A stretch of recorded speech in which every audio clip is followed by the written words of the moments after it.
เรียนทุกท่านนะครับเดี๋ยวอีกสักพักเราจะเริ่มแล้วนะครับถ้าท่านใดอยากจะไปห้องน้ำก่อนขอเรียนเชิญเลยนะครับเหลือประมาณสัก10 นาทีเราคงจะได้เริ่มพิธีการกันนะครับแล้วก็เหมือนเมื่อวานนะครับเราจะใช้บอร์ดที่สามารถถามออนไลน์ได้ขออนุญาตสวิตช์ไปที่คอมพิวเตอร์นี้นะครับขอโทษครับ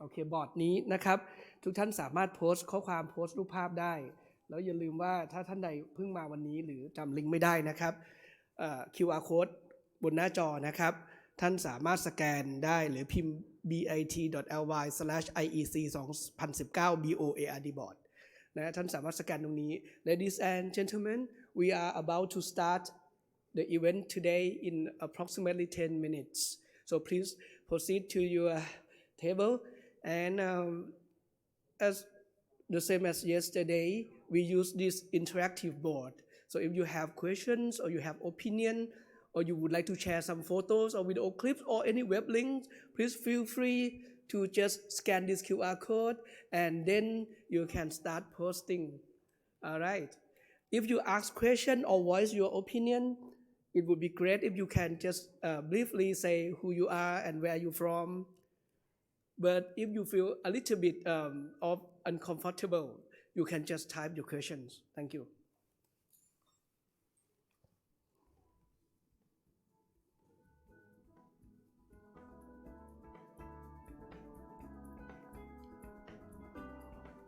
so since yesterday we have so many photos posted on this board and also so many messages and also questions and opinion we will select some questions for the speaker to answer on the stage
สวัสดีครับอาจารย์ต่าย สวัสดีค่ะอาจารย์ช้าง Time flies so fast now we already into second day of IEC 2019 Yes, this is amazing.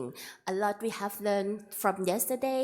I couldn't wait to learn even more from all of the super speaker today. That's right so much we have learned and so much to learn from today So shall we start the program now? Sure let's ready to rumble โอเคค่ะ สวัสดีค่ะ Our distinguished speakers, ladies and gentlemen, I'm Jintavi Klaisang. We meet again for the second day ค่ะ สวัสดีครับ I am Dr. Waraswang On behalf of Thailand Cyber University Project we are pleased to be your MC again today Today, I'm very excited.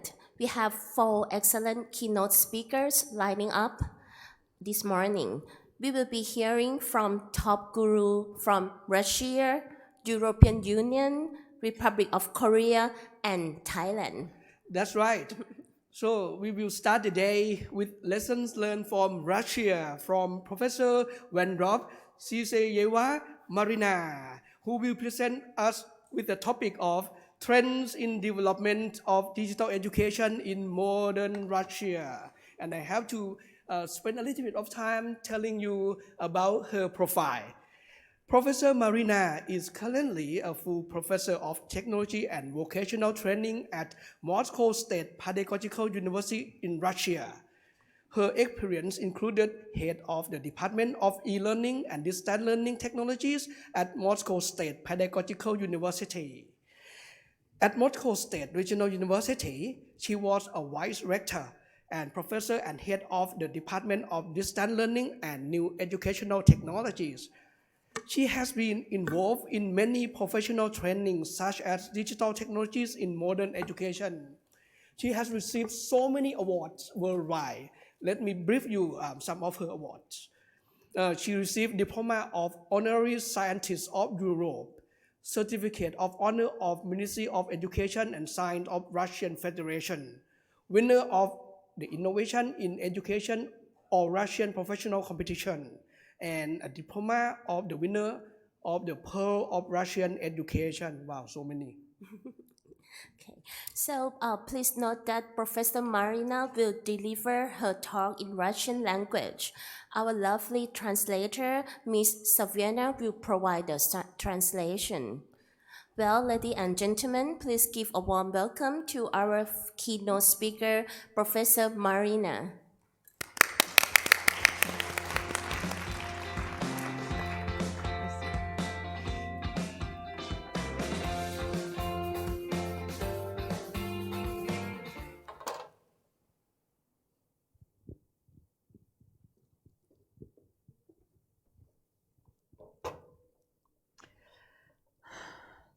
Добрый день, уважаемые коллеги. Савадика пукао ром самана. Hello, everybody of the dear participants. Благодарю уважаемого Варсуанга и всю его команду университет за приглашение на такой интересный, уникальный форум. Thank you, Ajahn Wele Suong, and everybody for such an unique opportunity to participate in the global and such a grand educational event.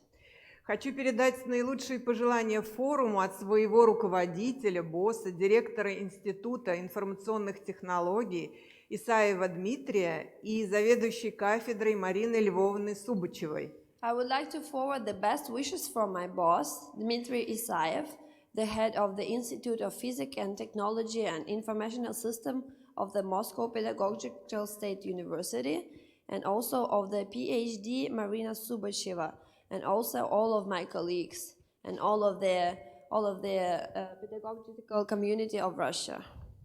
Я вам расскажу о своем видении тенденций развития learning в современной России.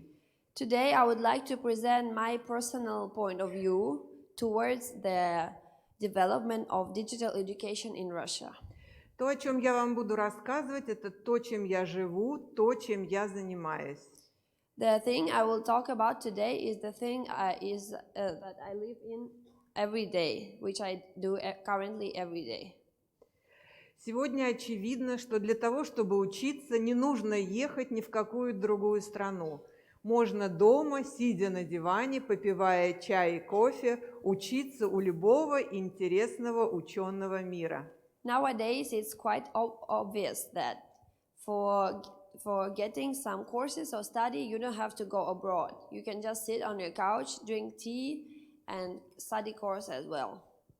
Если говорить о цифровом обучении, если говорить о цифровизации, то существует 3 важных направления, о которых мы с вами думаем, которыми мы с вами живем.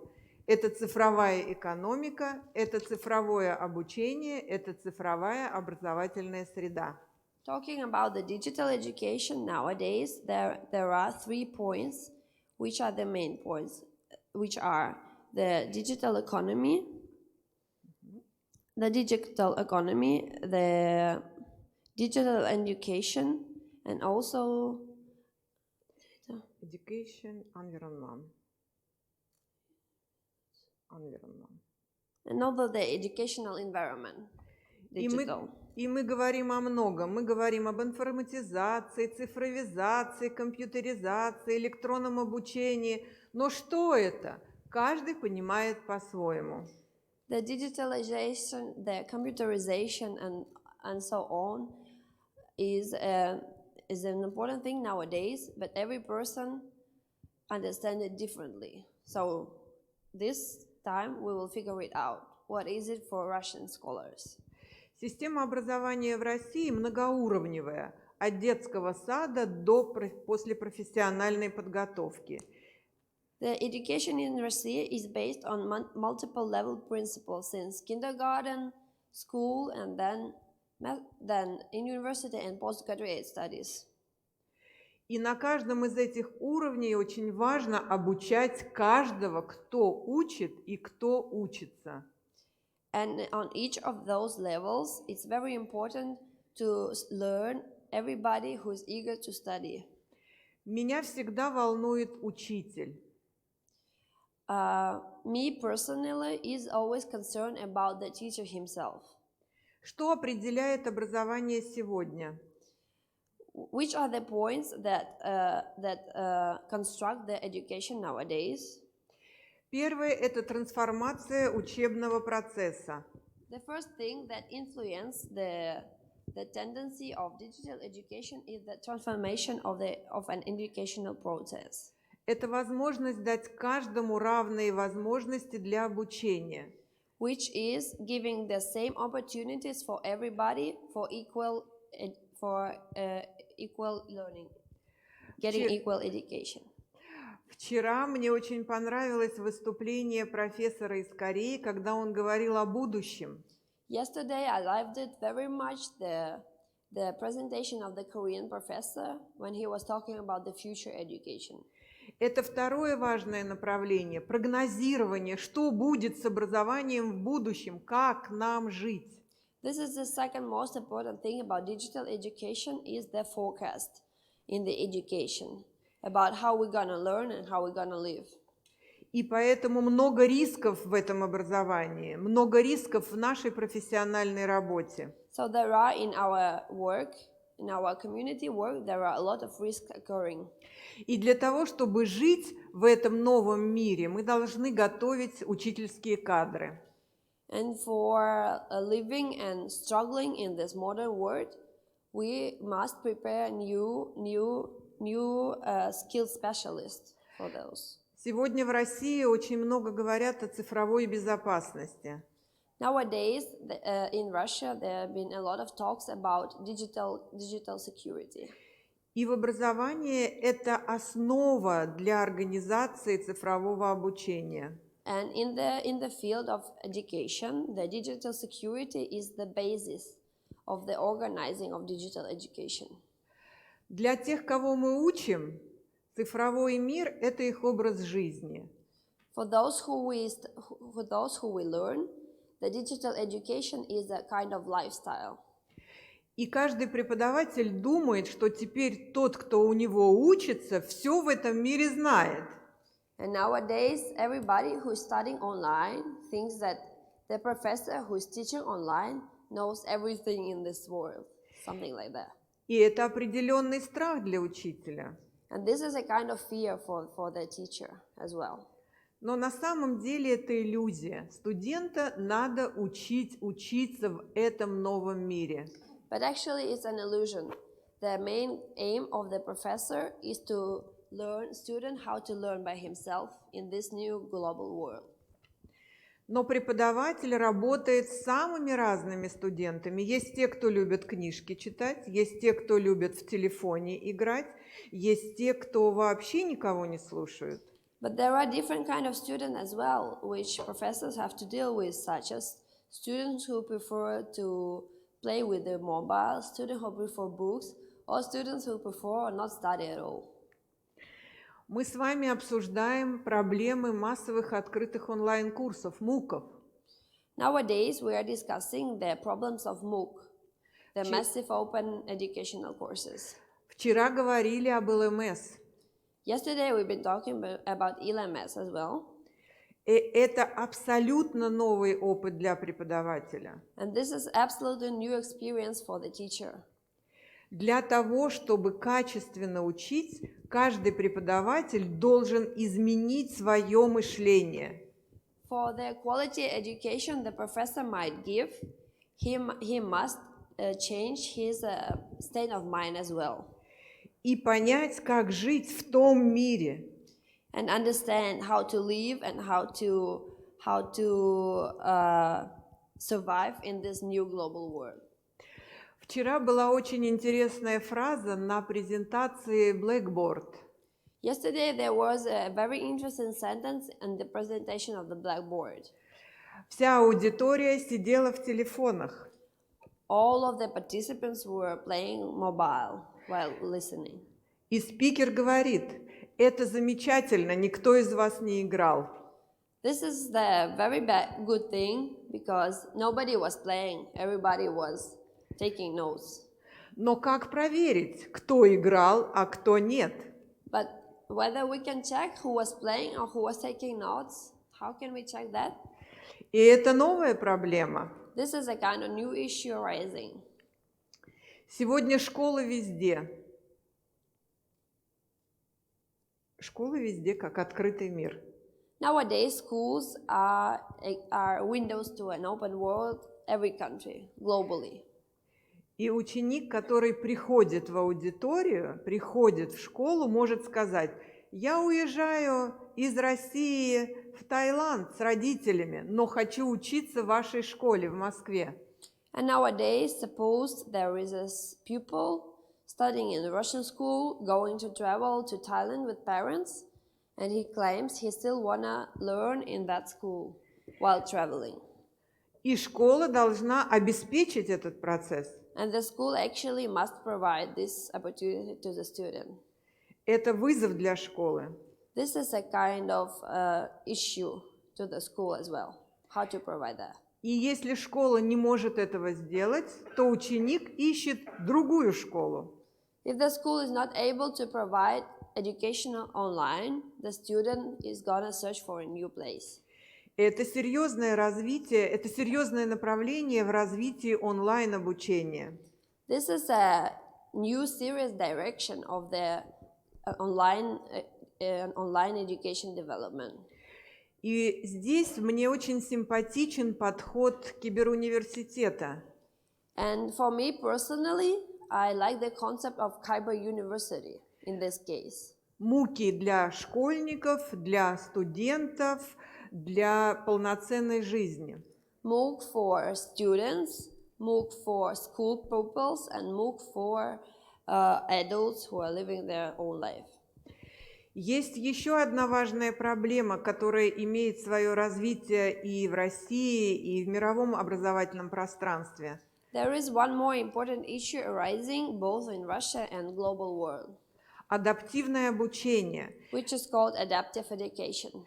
Когда в классе разные дети с разными способностями, а обучает их один учитель. Which means there is one tutor in the classroom and like 30 pupils who have different abilities, different abilities and different wishes, which a tutor has to deal with. Мы говорим о мотивации, We are talking about motivation now, но важно понимать, что если ученик не понимает, чему его учат, не понимает, как его учат, вся мотивация будет равна нулю. but in case the pupil does not understand what he's been teaching, the motivation will be equal to 0. Поэтому каждого важно учить по способностям. So it's very important to teach every pupil personally according to his own abilities. Чуть выше запросов обучающегося. A little bit higher than he can do, just a little bit. И адаптивное обучение – это тоже современный вызов для образования. And this adaptive education is an issue, a very important issue nowadays. Следующий вопрос: а чему учить? Мы привыкли учить всему. Вдруг пригодится. The next question is whether what should we learn? In Russia, traditionally, we are learning the pupils everything, thinking just for in case whether it might be useful in the life. Teaching everything since math to science. А время другое. Нужно учить навыкам, которые называют гибкими. But nowadays, the time is different, the period is different, and the time is flexible nowadays. Учить учиться, учить искать информацию, учить критически относиться к содержанию. The things we should teach nowadays are searching for information, sorting the information, criticizing the information you found, and so on. И здесь новая проблема. Нужно этому научить учителя. And there is a new problem arising is we have to teach the teacher first before we start teaching the pupils. И нужно научить того учителя, который учит учителя. And as well, we have to teach that professor who is teaching the teachers as well. Это большая проблема. This is a big issue, multiple level issue. Для развития цифрового образования в России сегодня создано много разных инструментов. Nowadays in Russia, for the development of the online educations, there are a lot of instrument development. Например, есть Московская электронная школа. Such as Moscow e-school. Учителя разных школ создают проекты уроков, кейсы для уроков. The professors from different schools and universities are constructing their online programs in the different fields. Для традиционных уроков. For the traditional lessons. Эти кейсы проходят экспертизу. Those cases must pass the expertise first. Они включают один лист информации, которую будет сообщать учитель. Which includes one page of the information provided for the professor. Один лист, который будет проецирован на экран. One paper which will be showed on the screen. И один лист, который будет в тетради ученика. And one page which will be in the note of the pupil, in the notebook of the pupil. После экспертизы все курсы помещаются в банк данных Московской электронной школы. After the expertise is done, all the information collected is based in the Moscow e-school base. И любой учитель Москвы, а сегодня и России, And nowadays, teacher of any kind of Moscow and overall Russia может использовать любые части кейса на своем уроке. can use any type of case in his lesson. So he can access this information online. Сегодня подписано соглашение об использовании ресурсов Московской электронной школы не только на территории России. Nowadays, there's an agreement signed to use this electronic Moscow base, not only within Russia, but outside as well. Есть интересный программный продукт, называется Snail. There is a very interesting electronic product which is called Snail. Это ресурсы для организации дистанционных олимпиад, которые формируют учебные действия школьников. This is the resource base of the teaching materials for the Olympiads, for the competitions between the pupils. И результаты обучения, результаты побед на этих олимпиадах засчитываются в школах. And the results of those competitions, they are put in the marks list of the pupil as well, which allows people to get higher score in the school as well. Есть разные программные продукты для разработки уроков. There are different program products for developing the lessons, которые могут использовать сами учителя и преподаватели вузов. which may be used both by the teachers and the professors at the universities. Одна из интересных программ называется, это российская разработка, называется iSpring. One of the most interesting is the iSpring.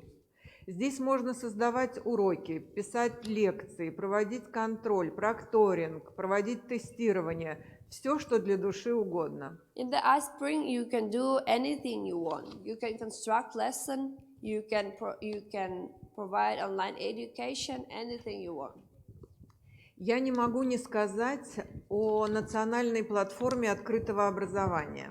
I should mention the national platform of open education as well.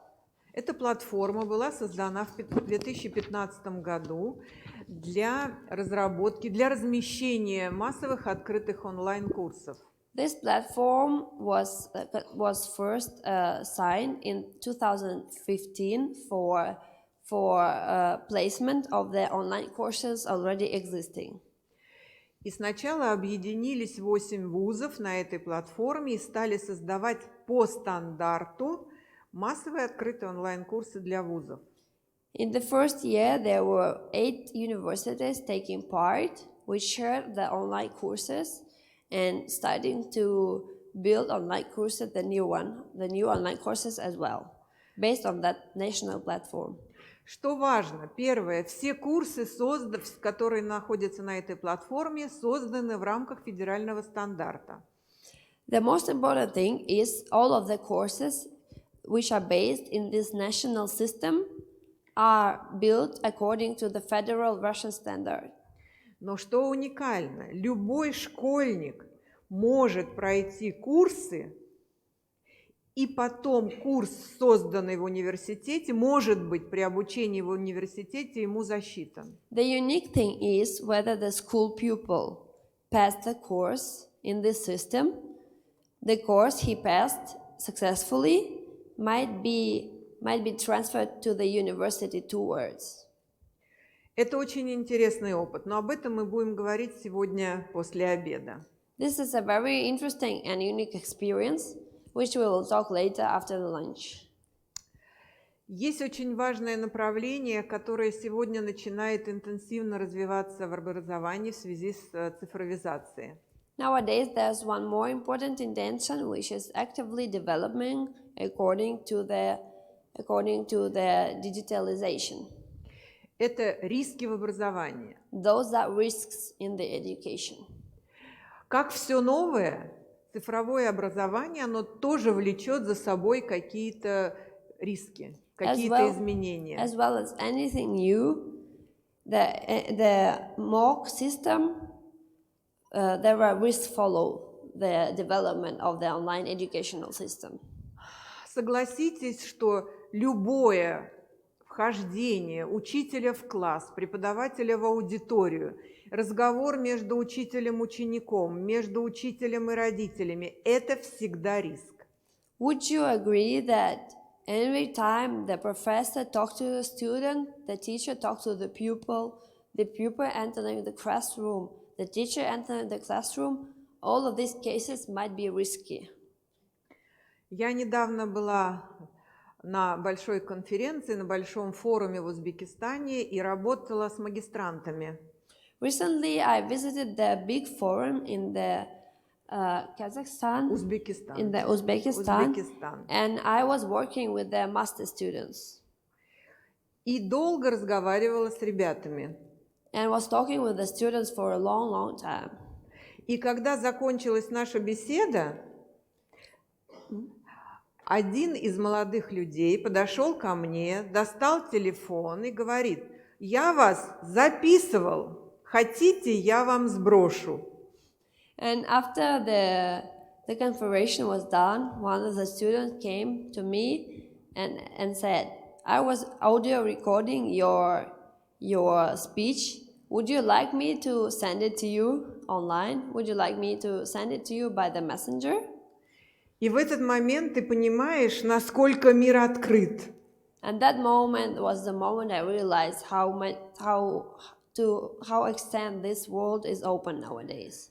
И каждое твое слово становится доступным. And each word you pronounce, each word you say aloud is available to people all around the world. Это новая ответственность. This is the new kind of responsibility. И к этому сегодня надо быть готовым. And nowadays we should be ready to accept this responsibility as well.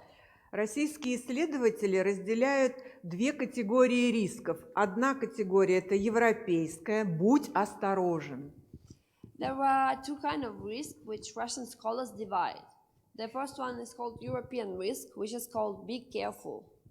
И американская – все будет хорошо. And the American way, which is called everything gonna be okay. Рискуйте.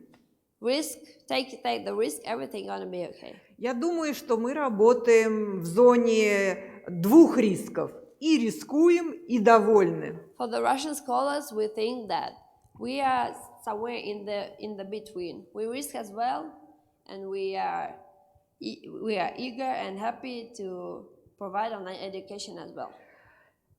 Сегодня мы не можем ждать. Каждый день приносит нам новую информацию, новые ресурсы в цифровизации. Nowadays, we have no time to wait. Every day brings us new information and new resources for digitalization. И каждый профессиональный преподаватель рискует каждый день. Вошел и рискует. And every professional professor is taking risk every day. Once he enters the auditorium, he's taking the risk. Я сегодня тоже в зоне риска. Today, I'm in the zone of risk as well. Мне хочется передать свои эмоции, свои чувства, свои идеи. I would like to share my experience, my personal emotions and my ideas. И я очень надеюсь, что Светлана мне помогает в этом. And I hope the translator is doing it well.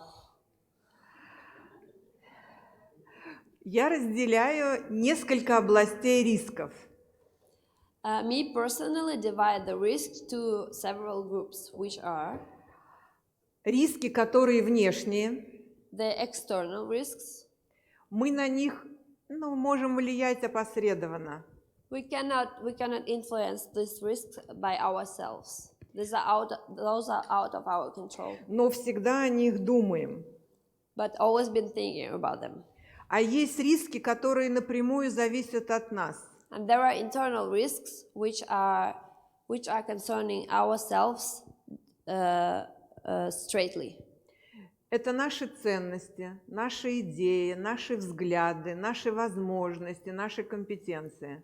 Those are our values, our possibilities, our ideas. Это наши семьи, которые нас сюда отпустили.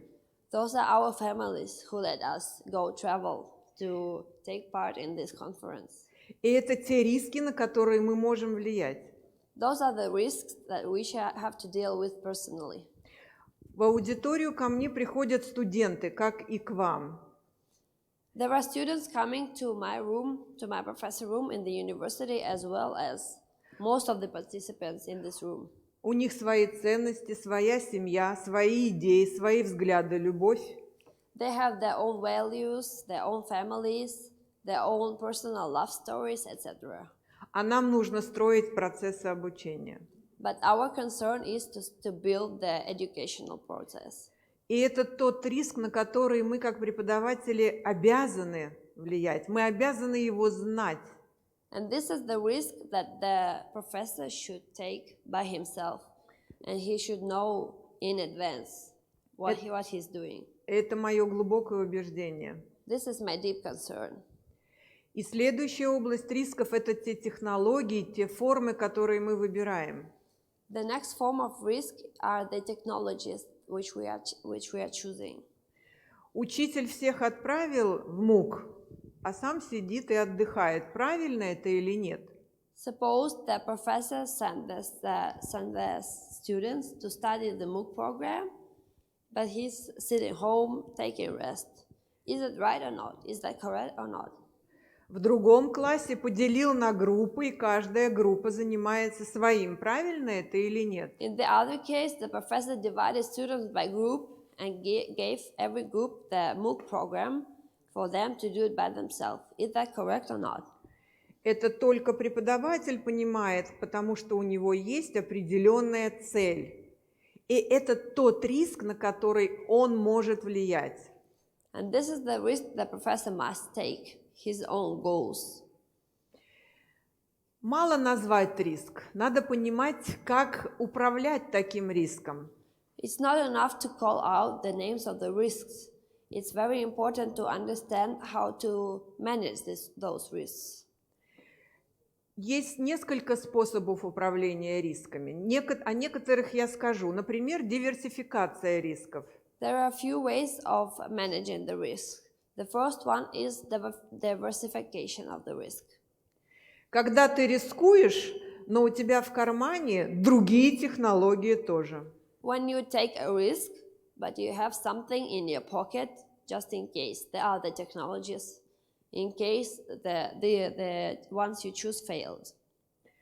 Или ты уклоняешься от рисков, не используешь технологии. The other ways is you avoid the risking and you do not use technologies. Очень хорошо компенсировать риски, рассказывать тем, кого учишь, что и как будет и почему. The best way is to provide the student with the information about the risk existing for them to know. Но я об этом могу много говорить, пойдем-ка мы дальше. I can talk about this for a long time. Let me talk forward. Очень серьезная проблема – это организация обратной связи. The next main issue is the backwards communication, both way communication. Каждый преподаватель, который приходит в это новое пространство, в цифровую среду, продолжи. Каждый преподаватель, который приходит в новую цифровую среду, every tutor that comes into a new digital environment требует напрямую увидеть ученика. Requires to see the student in person. И всегда мне говорит: ничего не получится, я его не вижу.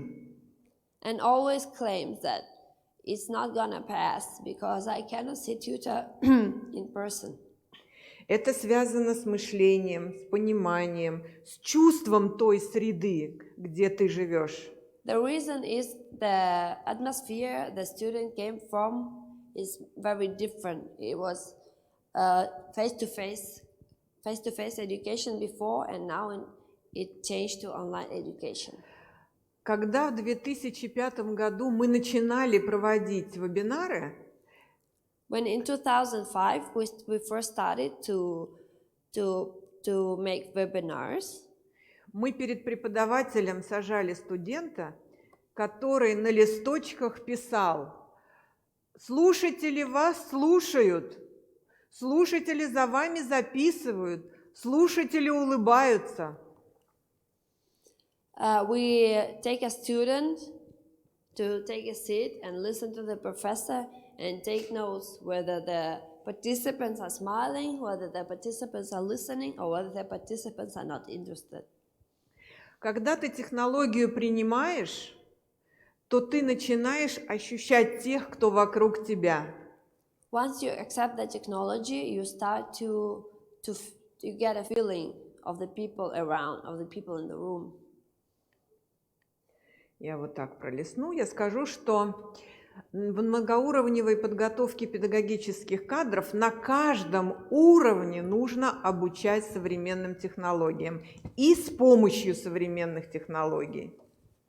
Nowadays, each level of the skilled professor and skilled tutors, we must provide education for every step of those, according to the table in the presentation. Содержание может быть одинаковое, а технологии разные. The contents might be same, but the technologies must be different. В России сейчас работает программа, национальная программа образования. Nowadays, there is a national project called Education Existing, which is supported by the government. В нее входит много проектов. Современная школа, цифровая образовательная среда, успешный ребенок. This project includes projects smaller than this, such as Successful Child, Экспорт образования, например. Expert Education, etc. Но я на некоторых остановлюсь. Например, направление «Учитель будущего». I will focus on one of them, including in this program, which is called the Teacher of the Future. В этой программе разработана система национального роста для учителя. There is a national growth program developed in the frame of this national project. И она предусматривает подготовку по предмету, по психологии, по технологии отношений, взаимодействий. And there is an education for the professor in the sphere of psychology, in the sphere of Психологии, технологии, взаимоотношения. technology and the communication.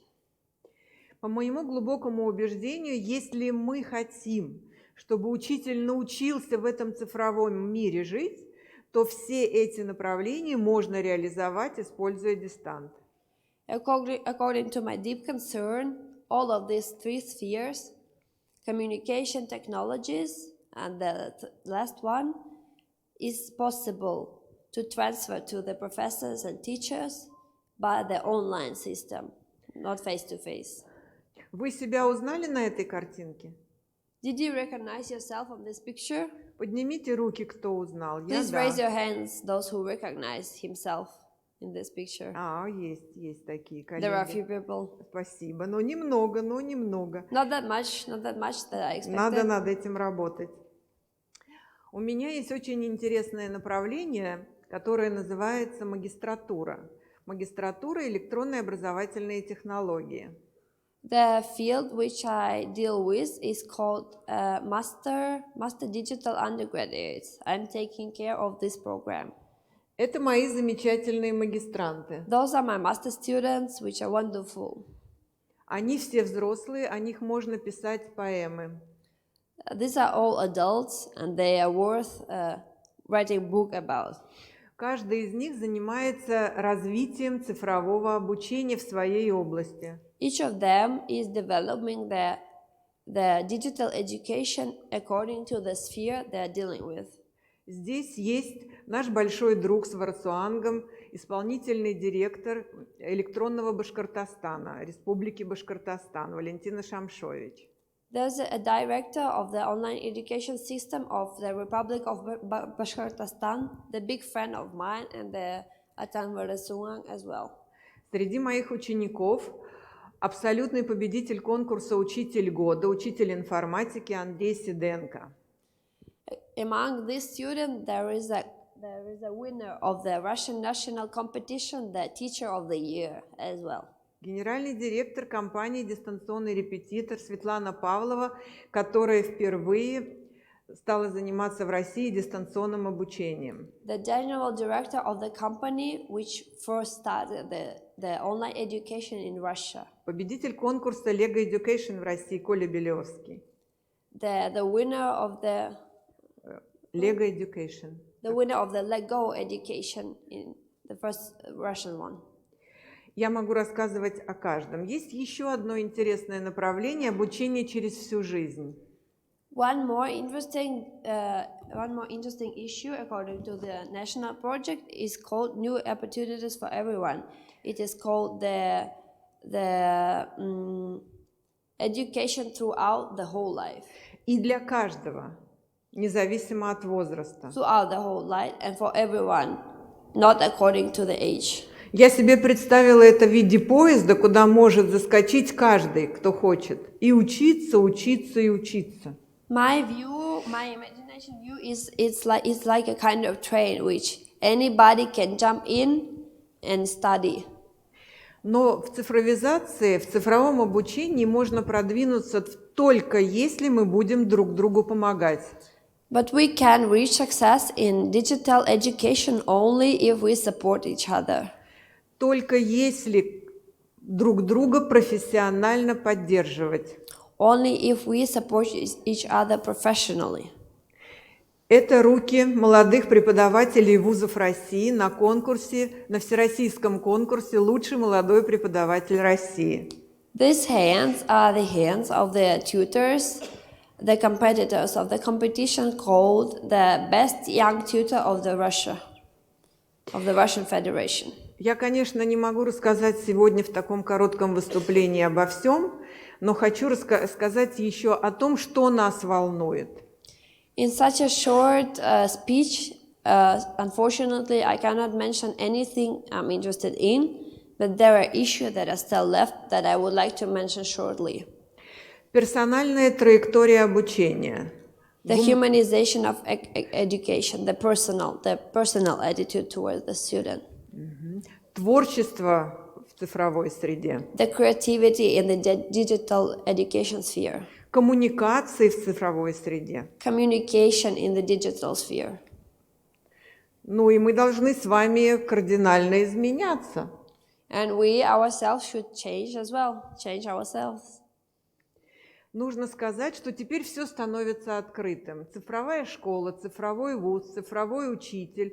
Но это не значит, что нас заменят роботы. Учителя робот никогда не заменит. As well as I said, nowadays everything becomes digital. The tutors become digital, the schools, etc. But that doesn't mean that robots will replace us. И завершая свое выступление, я хочу пожелать каждому из вас. Первое – цифрового долголетия. Второе – счастливых неизведанных путей, любви и новых открытий. In the end of my speech, I would like to wish all of the participants the new discoveries. Повторите, пожалуйста, еще раз. Первое – цифрового долголетия. The long digital life. Счастливого пути. The happy way in your future. Неизведанного. Which is unknown. Любви. But I wish it will be happy. I wish you love as well. Новых открытий. And the new discoveries.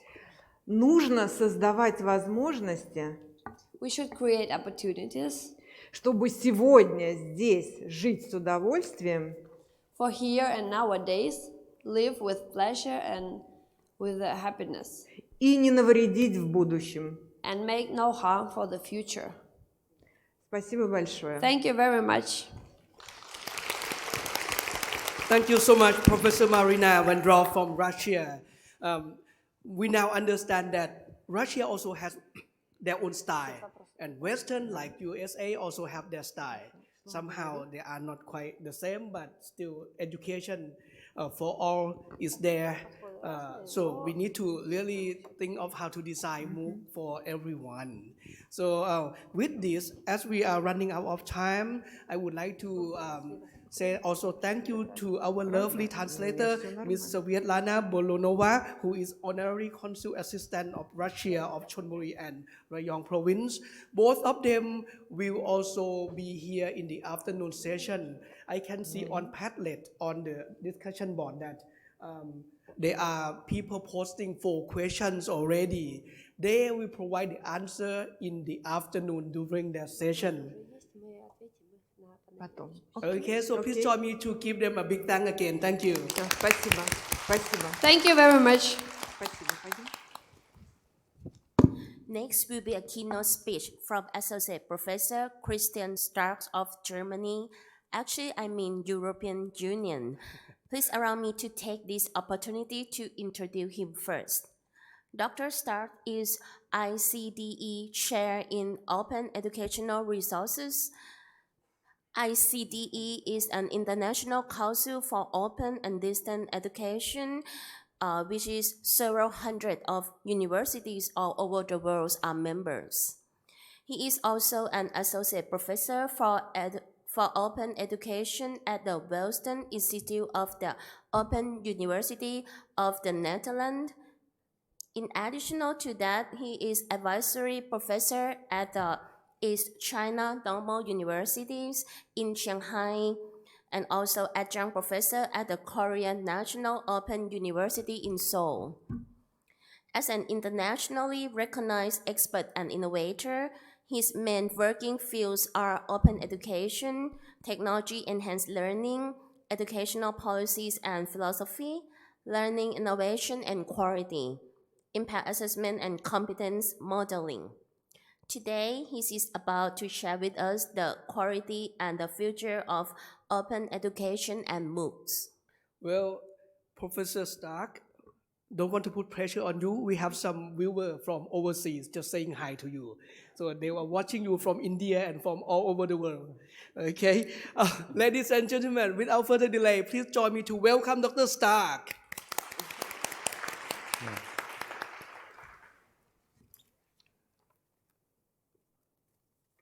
Thank you so much for your warm welcome. It's my great pleasure to be here with you, and thank you so much to the Thai Ministry of Education, to the TCU project, and all the universities who are organizing such a big and important event about imagining the future of Moocs. Give us a big applause for our kind organizers and conference.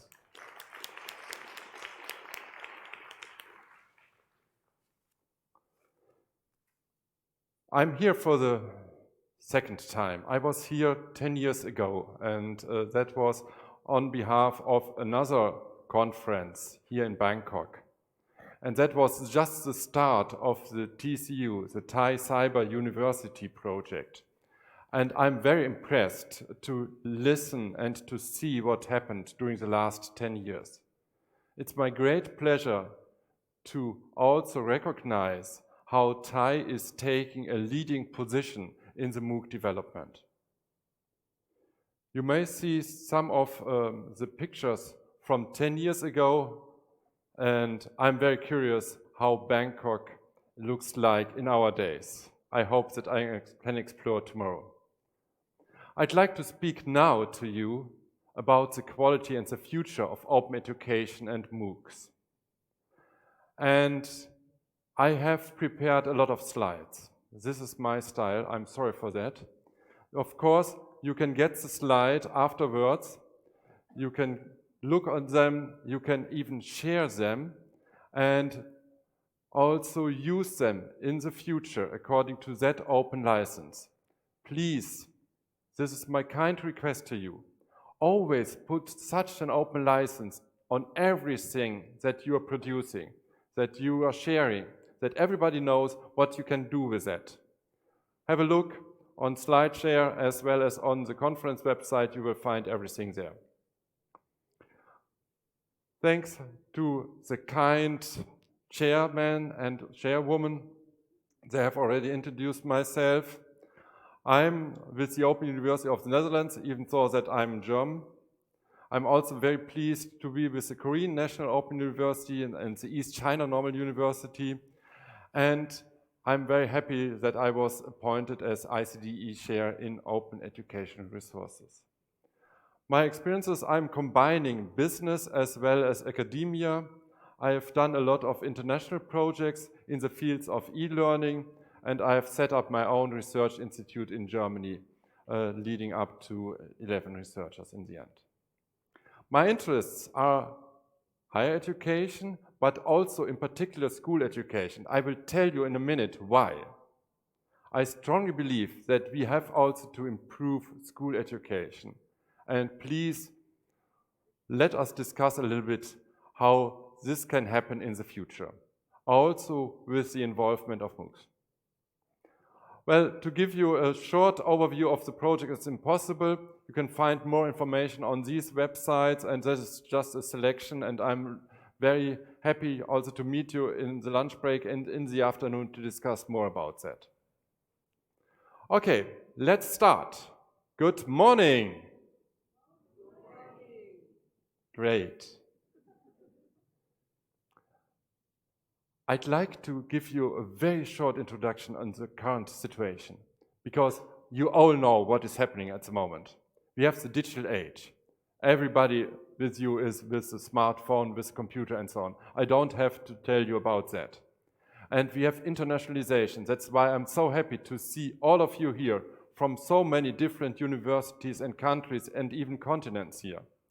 And we have one common challenge, that is learn how to learn, because we cannot predict what will happen in 10 years. And if we look backwards, there was always a balance.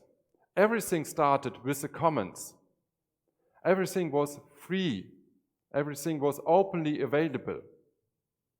Afterwards, states and countries were established. I'm talking now about thousands of years backwards. And in our days now, private business is becoming more and more important. But what is happening with the education? How can we get back to that balance? We have to consider how is learning fitting into that framework. How we can facilitate good learning in our current digital age. We have to recognize it's learning in a global crisis. And we have several crises. We have an economic crisis. We have an education crisis. We have a media crisis. And we have societal crisis. And that's underlying, again, the importance of learning and education. We need innovations and we need high quality in learning education for our own future and our own society. They are learning challenges, but also learning changes. And we have to move from the wonderful, it's maybe better here. It's a wonderful tool, but I have to do it here. We have to move here from the input to the outcome. Now, you see what I mean, to the outcome. And this is a paradigm shift that has also to happen with our education.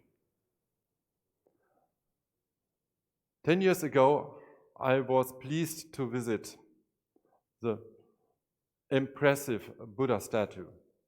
And this is also giving a feeling how Asia is facing the current challenges in learning and education.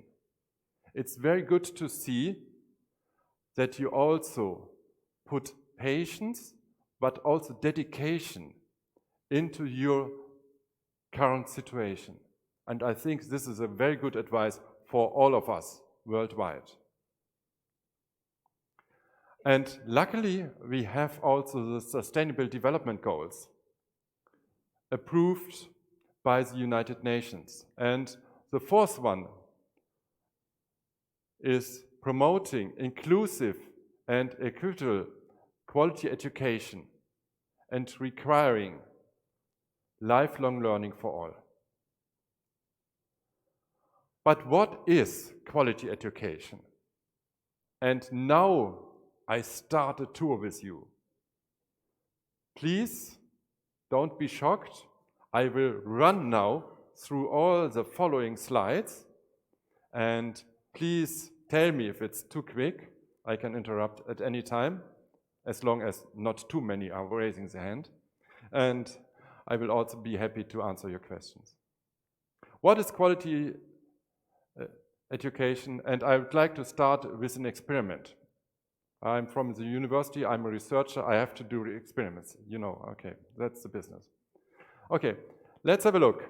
A simple experiment. Imagine and define the quality of your favorite gummy bear. Do you have any ideas? And to make it a little bit easier for you, I have prepared something with me. And please think about your answers. You have to taste them, and then it's hopefully also. Please give him through the. I have more also for the last rows, of course. Oh, you here. Okay. Please give them and give them through the lines. Okay, I'm listening to your answers. How do you find the quality of your favorite gummy bear? Floor is yours. Are you still waiting for the gummy bears? Yeah? Yeah? The answer is according to the age. Okay, yeah? Yeah, yeah. That means we have to have several answers from different ages. What is your answer?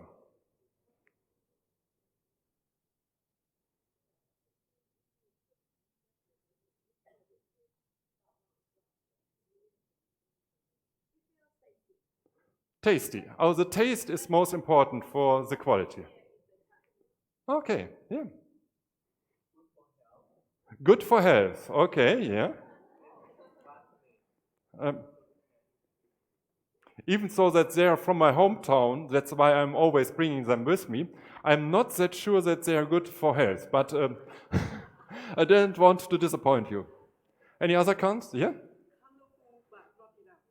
Colorful, but not enough. Okay. I'm sorry, I was not expecting so many people, but my hand luggage was limited. I'm very sorry about that.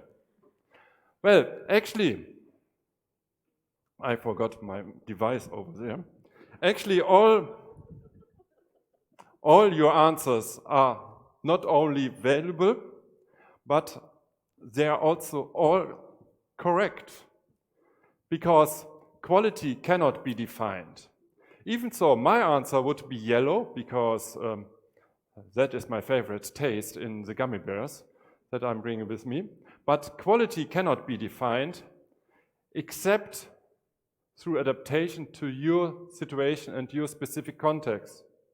That means everybody has a different taste, a different preference, a different perspective. That has to be recognized not only in the choice of gummy bears, but also in education and training. And I would like to start with a statement.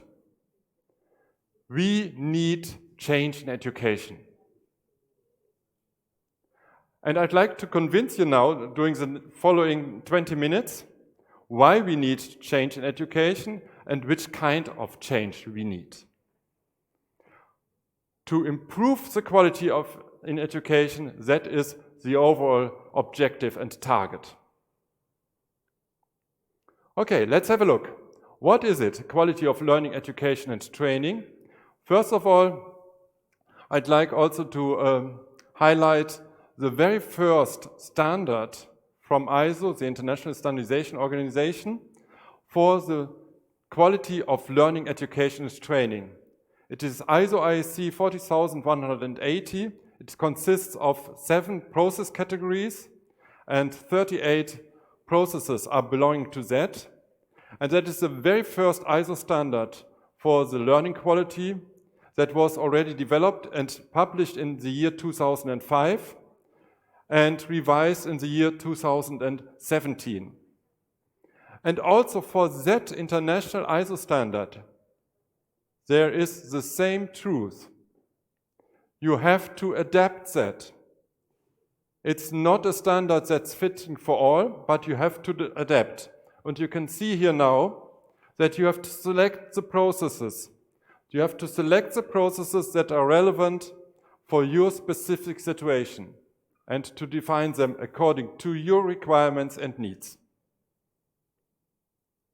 Okay, let me remind you again on the topic and the title of my speech, the quality and future of open education and MOOCs.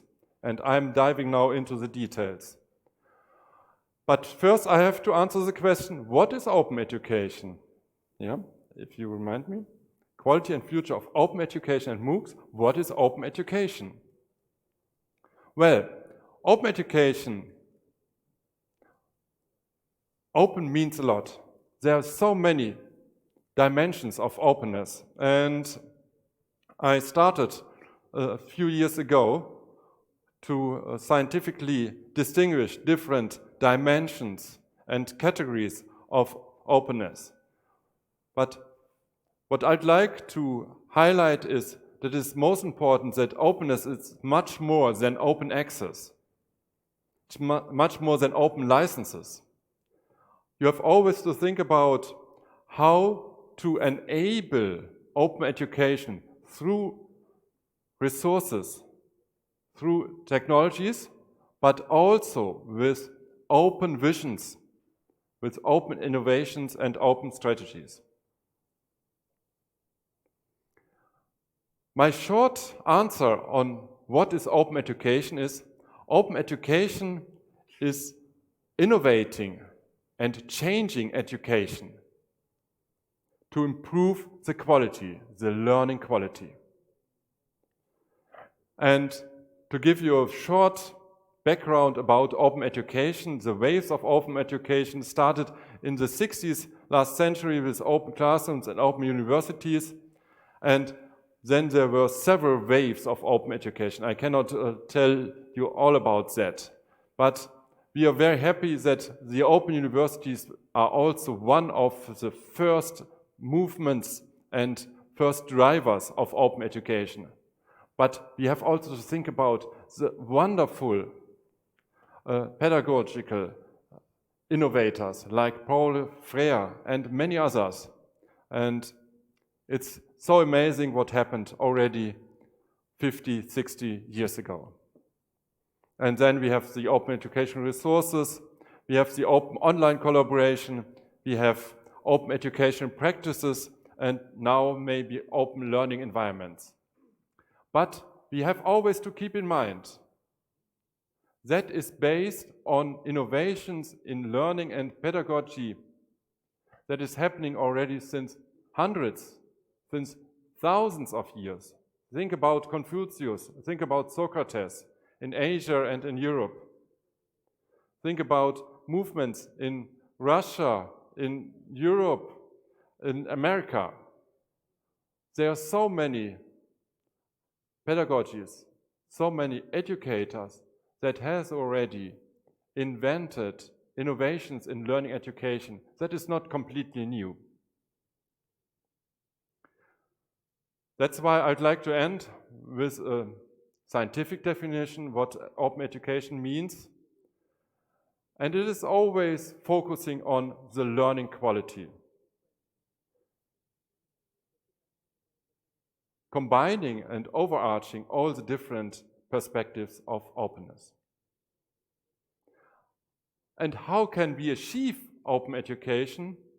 There are a lot of different ways how to opening up education, and I just would like to pick up something here that is also crucial. Involve your management. It's so important that you also get support from your management. You can do a lot by yourself, but you're getting much stronger if you connect with your colleagues and you have this full support from your management. And then it's also good to go beyond, outside of your network, outside of your organization, and to share with the world. And think about you make the difference.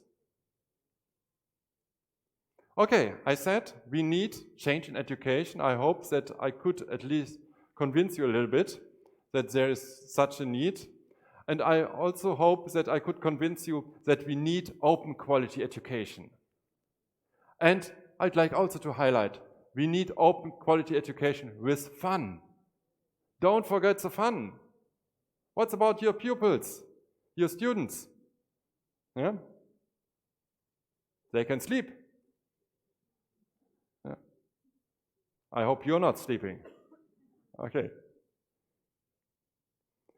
Okay, and then let's start into the question, what is open quality education? We have now clarified what is open education. Now, what is open quality education?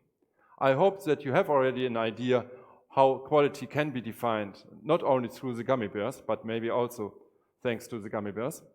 And if we talk about quality in education, then we have the quality development as the umbrella. The total quality management approach was also invented here in Asia. And we have to distinguish between processes, results, and potential. This distinction of the three dimensions was invented in the healthcare sector by Donabedian in 1980s. And we have transferred that into the fields of open education. And then we are talking about realizations, achievements, and objectives that you have to address. And we have also developed several strategies and tools, frameworks, how to introduce that. The IDEAL framework is one of them. And we have also tools and frameworks how to measure the impact that we are achieving. And the EFI framework is also one of them. And this is leading us to the Open Ed framework that is transferring and adapting all the three dimensions on the three different levels, the micro, the meso, and the macro level, for the individual learners, the organizations, and the educational systems and societies. And let me just answer a short question on site before I'm diving into the Moocs, because this is also related to the Moocs. What are open educational resources? Open educational resources are well recognized by UNESCO with the 2 World OER Congresses. Last one was in 2017 in Ljubljana. And Moocs are, and that's why I just mentioned open educational resources, a kind of open educational resources. There's a long debate, are Moocs open educational resources or not? We have just finished a new article to be published in 1 month, together with Stephen Downs and other colleagues, about this question, and you will find that in the references, and I would also be happy to listen to your opinions about that. What are Moocs? Moocs are massive open online courses, full stop. Easy, isn't it? Yeah, but you can see a lot of question marks here. Behind each of the terms, you can find a question mark, and that is intentionally, of course, put there, because Moocs are not massive, not all. Most of them are not open anymore. Sometimes behind paywalls or registrations, or you have to register for the certificate and so on. Some of them are not even online, and then you have also some Moocs or something that is called a Mooc that is not even a course. But we have to say they are coming and we cannot stop them. They are already among us, and we have also Moocs here in Asia, and I was very pleased that 1 year ago I could evaluate 3 media literacy Moocs here in Malaysia, in Vietnam, and also here in Thailand. And I was very impressed about not only the quality of the Moocs, but also in particular the platform, the national initiatives that are taking place here in Asia, much different from Europe. What is the future of MOOCs? Already in the year 2012, Daniel said, oh, it's an educational buzzword. And I wrote an article in 2017, MOOCs are dead and long live the MOOCs, because I strongly believe in the MOOCs. But we have to go back to the original intention. Massive, open online courses. Yeah? This is most important. The current status of MOOCs, they are still growing in numbers, in students, in organizations that are providing them. The average of students in one MOOC is going down, but that's only due to the fact that more and more MOOCs are provided and repeated and so on. There are much more opportunities of MOOCs nowadays now. But what about the quality of MOOCs? And here, this is my point. Most MOOCs are looking like the same. They are just watch a video, continue, watch a video, continue, watch a video, continue, make a quiz. And that's all. And that is not sufficient. The quality debate started with a high dropout rates. But my belief is, and that's why I wrote another article, we need higher dropout rates. We need higher dropout rates in MOOCs. Why should we have higher dropout rates in MOOCs? The intentions and the personal goals of the participants in MOOCs are quite different. Everybody is coming to a MOOC with own perceptions and with own intentions. And most of them just want to have a look. What is the latest literature? What has changed? How this MOOC is designed, how it looks like. And after 10 minutes, latest 1 hour, they are gone. They are not coming back anymore. And I say, they are successful. They have exactly done what they have planned. They wanted to go into the MOOC, have a sneak peek, watch it for 10 minutes, 1 hour maximum, and everything is done. They're counted as a dropout, and for that reason I say we need higher dropout rates, because we have also to reflect that there is a huge difference in personal intentions. And this has also to be reflected by the MOOC designers. For that reason, we started MOOC, but MOOC with a Q. Q for? Yes, quality, yeah. And we are saying we will make MOOCs better. That is our promise. And I've prepared a short video about MOOC that you get a short introduction what MOOC stands for. Yep, if you can start the video.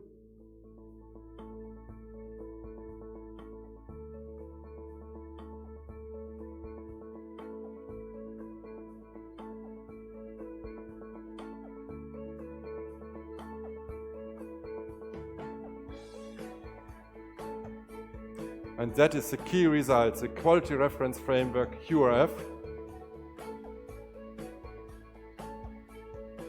We've done it in close collaboration with all MOOC learners and designers worldwide. And we are happy to offer it to you. Thank you. And what we have done, that was mixed method research. We contacted a lot of MOOC learners, designers, facilitators, and providers through a combination of different research instruments. The Global MOOC Quality Survey, coded expert interviews. We had a lot of workshops in interaction with all the participants, and communication and collaboration in any kind of media. The Global Mooc Quality Survey was also started in cooperation with many, many international organizations, including UNESCO, IITE, ITC, ILO, UNITAR, ICDE, COL, and many others. And I just want to highlight the key result from the Global Mooc Quality Survey. We had several hundreds of participants, and we have compared the Mooc learners and the Mooc designers. And the key finding was on the interaction. We have distinguished between 4 different interactions. The interaction between learners and learners, learners and facilitators, learners and resources, and groups among themselves. And you can see that on the left-hand side, you see the results for the learners, and they really appreciate and value the 3 different interactions, at least. On the right-hand side, you see the results from the Mooc designers, and you can see the Mooc designers does not value the interaction types. And that means there's a huge gap between the expectations from the Mooc designers and the preferences from the learners. And we would like to close that gap. And for that reason, we have developed the Quality Reference Framework. The Quality Reference Framework includes 3 dimensions, and in the annex, you have also 2 adaptations, one for Mooc beginners and one for Mooc experts.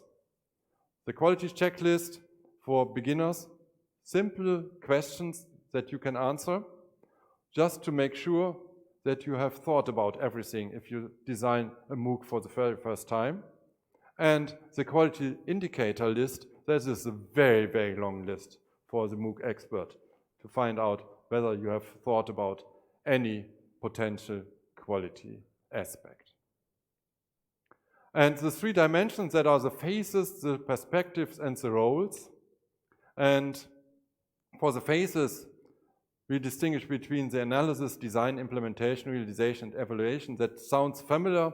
It's, of course, based on the ISO standards that I've just mentioned a few minutes ago, ISO IEC 40180, but also it is in line with many other design principles like ADDIE or others that you know. Perspectives. We have to think about different perspectives, the pedagogical perspective, the technological perspective, and the strategic perspective. What is your objective? What you'd like to achieve with your Mooc? And finally, we have also to distinguish between different roles, because there are always different responsibilities, and there are designers, facilitators, and providers that have to do different things in the development of a Mooc. It's freely and openly available. You can download it, you can share it. Of course, there's an open license on it. You can even adapt it to your specific needs. I was very happy to hear already the request, oh, I have heard about your quality reference framework. Is it possible to get it? It's not possible to get it. It's possible just to download and to adapt it, to change it. Please have a look. We have the open license on it, and we are very happy if you not only read it, but if you use it. And I'd like to kindly invite you this afternoon into room 211. I will explain much more in detail what the Quality Reference Framework is about, and in particular, I'd like also to show you and to answer your question about the different dimensions and the 2 adaptations for Mooc beginners and Mooc experts. You're most welcome. Okay, and let's come back to the question how to address learning in the global crisis that I've mentioned before. We have the concept of lifelong learning. That means we are not finishing learning after finishing school or after finishing university. We have to learn from a baby up to our seniorship. And we have sometimes to learn only small pieces of information nuggets. But sometimes we have built big and complex competences, horizontal key competences, like learning to learn or critical thinking, your own learning strategies. And of course, there are the different modes of learning, formal, non-formal, and informal. The question is now, what do we do most in our current situation? And even more important is, what do we need most to ensure high quality learning and education for all?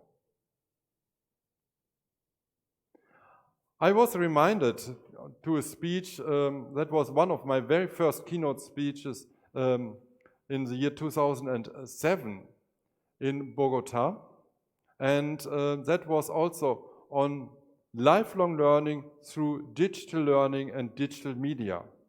And I was impressed by the participation of 6,000 participants, strongly supported by the National Ministry of Education. And then, 2 years later, I was invited here to a conference on lifelong learning again in Thailand. And I was also very pleased to note the strong support by the Thai Ministry of Education, not only in our days, but already 10 years ago. And that made me think about the last question, what do we need most for all? I'm coming from Germany, I'm with the Open University of the Netherlands. I can say that in Europe, we are behind. We are behind Asia, we are behind also other regions of the world in relation to the strong support by our national government. It is now changing, but just starting. That's why please be aware that you have the privilege living here in a region that is valuing learning education strongly and make the best out of that.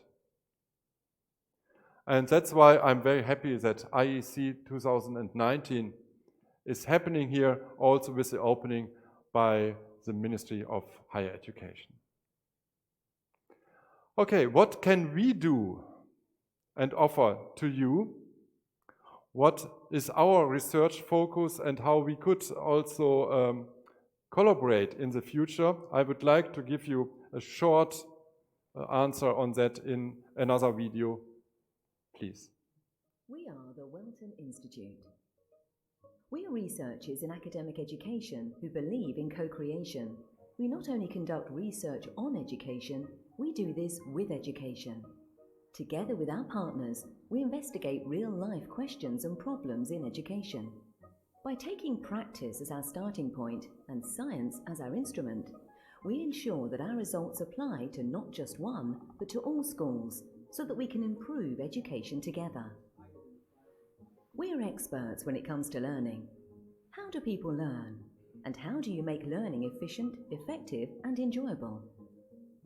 We're also experts when it comes to professionalization. How do you motivate teachers? How do you design the optimal working environment for them to work and learn together? And we're experts when it comes to technology. What are the possibilities of new educational technologies, and how can these be implemented effectively and efficiently? Every year, we publish many scientific articles, and we collaborate with other institutions, both national and international. We combine our expertise with years of experience from our own university, our partners, and our students in educational sciences. In addition to this, PhD students from all over the world participate in our research program. Everything converges at the Welton Institute. We advise, develop, implement, support, and research for you. Are you struggling to solve an education-related issue? Do you want to improve education but don't know where to start?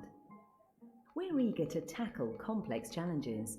Together with you, we analyse your problem, investigate your practices, and make changes so that we can improve education together.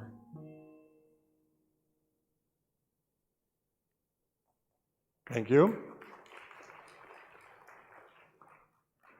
And what we have done in the past, I'd like to give you a very short introduction.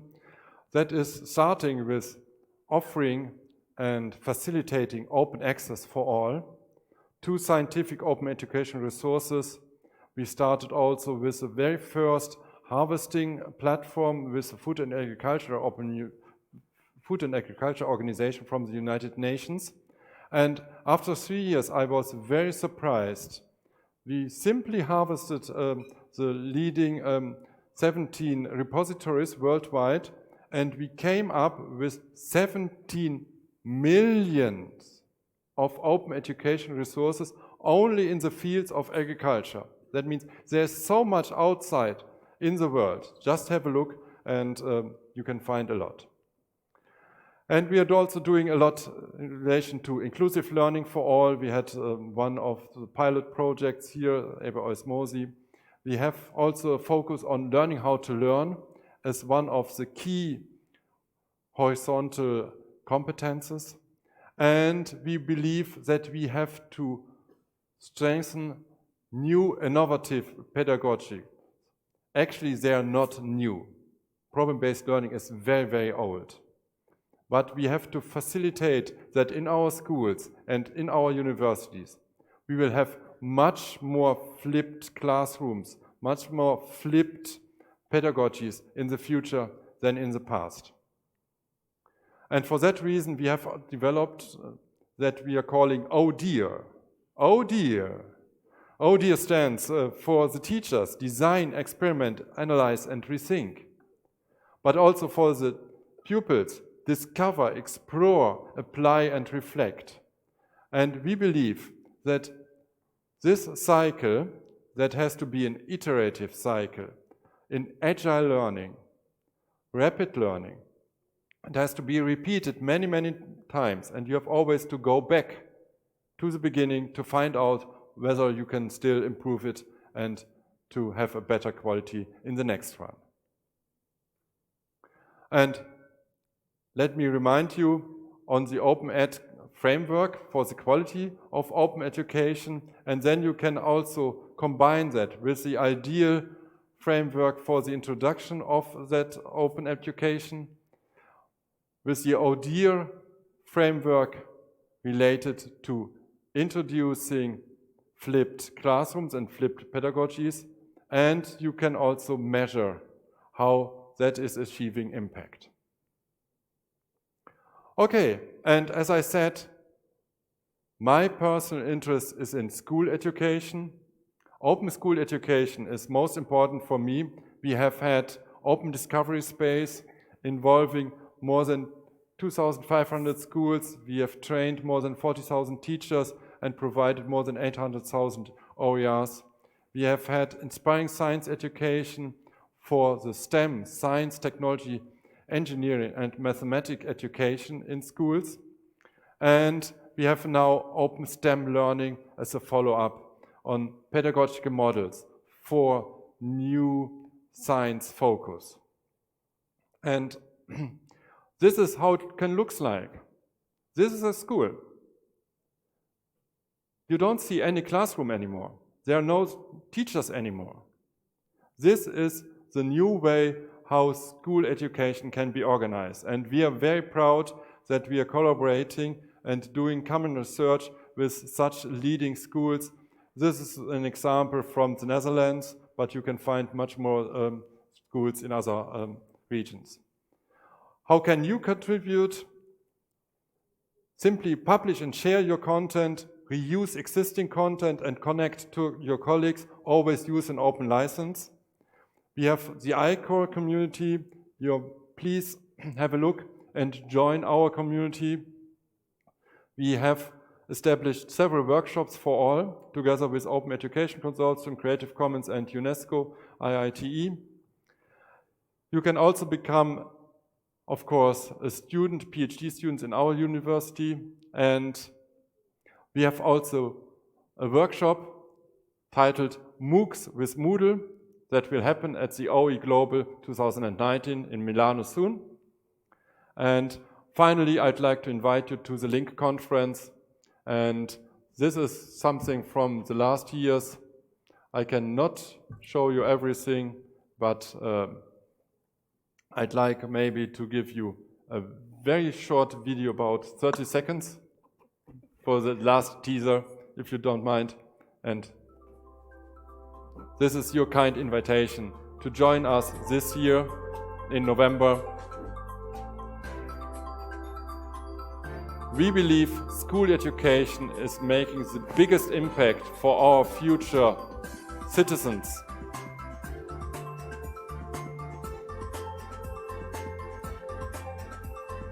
And we have to do that with innovative schools, with innovative teachers. And we would like to address the question, how can school education have a look in the future? Okay, thank you so much. And if you would like to learn more about the quality and future of open education and Moocs, it is already taking place. We need change, and open education is not only a vision, but happening, and it is about inclusion and equity for all to improve our global society. You can find more references and more references and more references and more references in the following slides. Here are my contact data, and I'd like to close with my kind offer and my kind request. Please let us all collaborate together to improve the future quality education. Thank you so much. Wow, thank you so much, Tony Stark.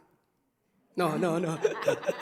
Christian Stark, for your very interesting presentation. A lot of links we have already tried to catch up with you and uploaded on our conference board. We haven't got question in here, and we are a little bit behind of time. This afternoon, Dr. Stark will also feature in one of our current sessions. So if you have any more questions, grab him during lunch or in his session. So ladies and gentlemen, without further delay, please join me to thank him. Thank you so much. And thank you for the jelly as well. Thank you. And if you cannot remember, I have a gift with me. I will just distribute it, and you can also send this message. Let us make Moocs better to your friends and your colleagues. Thank you so much. Thank you. Thank you. Let's make Mooc better. All right. Next, we will have a coffee break. And since our schedule is a bit behind, so we will have 10 minutes break.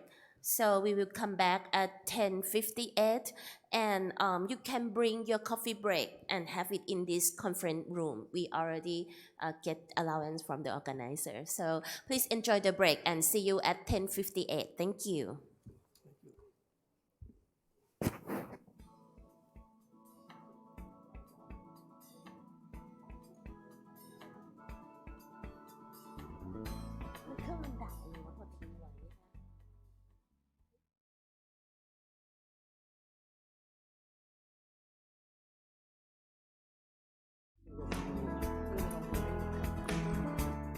And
go to lunch on time.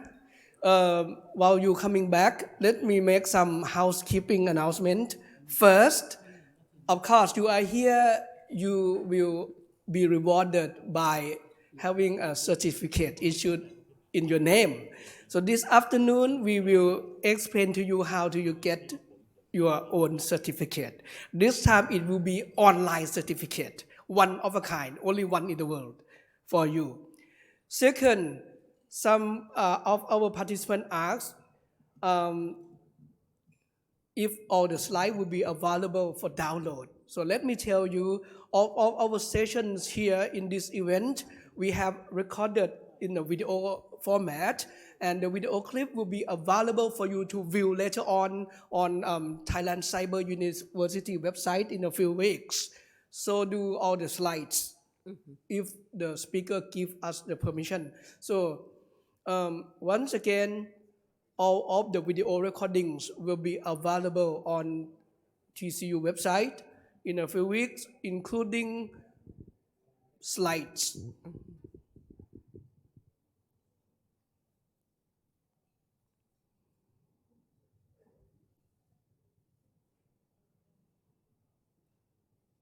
Okay, I have already answered. I marked them in red color. One of our participants asked, oh, so many good sessions in this afternoon, he could not split himself. So no worries, in a few weeks, you can watch video clips on TCU website. And another friend asked if our slides will be available for download.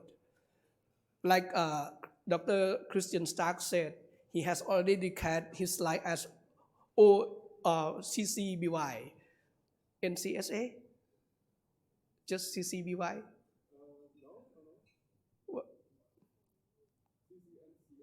Okay. His slide will be available for you to reuse without having to ask for his permission. You need to only credit him back and no selling for commercial reason. And you need to also use the same logo. CCBY NCSA, the same as Thai Mooc. Yeah, same license as Thai Mooc, everything. Thank you very much. So welcome back to the final session of IEC 2019 keynote session. Next, we're gonna have keynote speech from Korea. We have Dr. Hun Ju Seo. Please allow me to briefly introduce him. Dr. Seo is Director of the National Center of Multicultural Education at Division of People's Learning Participation Promotion in the National Institute of Lifelong Learning Education, or NILE, Republic of Korea. Previously, he worked as Office Director and Director of Mooc Operation, which he developed a Mooc-based international exchange program between Republic of Korea and Thailand. He joined NILE since 2016 as Director of the Office of Public Relations and International Affairs. Today, he is about to share with us on In Search of University-Based Lifelong Learning, the case of LIFE program. Well, ladies and gentlemen, please give a warm welcome to Professor Dr. Hun Ju Seo. Good morning to you, and it is my great honor to be here and to deliver something different topic that you heard from yesterday till this morning. I want to talk about university-based lifelong education in the case of Republic of Korea. See this one? Yes, In Search of University-Based Lifelong Education, Introduction of LIFE Project. Yeah. Here's 7 contents, but the last one will be a reference for you and maybe government officials of Ministry of Mercy. So firstly, yesterday I learned something very important from Deputy Secretary of Mercy. Like Korea, Thailand has very serious social issues. That is, low birth rate. In other words, the population in Thailand is declining, right? Right? On the other side, it means people living longer, right? No? Life expectancies are increasing. So some people and I am expecting to living around at 100, right? Maybe at the end of my life, people can live 130, 40, yes. So there's some words, keywords highlighted on the slide. The first one here, well, fourth industrial revolution, and together with change in job patterns, as well as the extension of average lifespan, as I mentioned before, just before, and low birth and aging population. In short, less born, longer live, right? And also, so in this changing society, adult learners, actually, in fact, people, they want continue their learning, educations. Because, as mentioned before, the change in job pattern means in the near future, big data and AI-based robots will replace our simple and repetitive jobs, right? Already in some factories and in our home, some robots already replaced our work, right? Especially cleaning. And in the factory, the AI machines, they scanning the surface of some materials and find faults from the materials and then correct it, right? It's kind of smart factory, right? So here's, in Korea, we can identify some trends in lifelong learning participations. Here, this one, yeah. No. 2010, around 30.5%.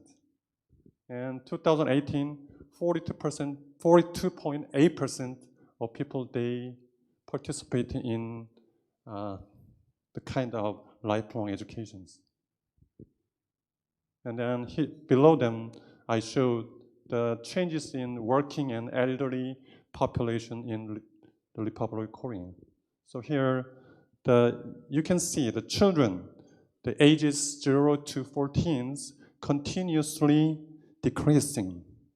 On the other hand, the elderly, 65 and above, older, the ratio continuously increasing. Now, Korean society entered into aged society.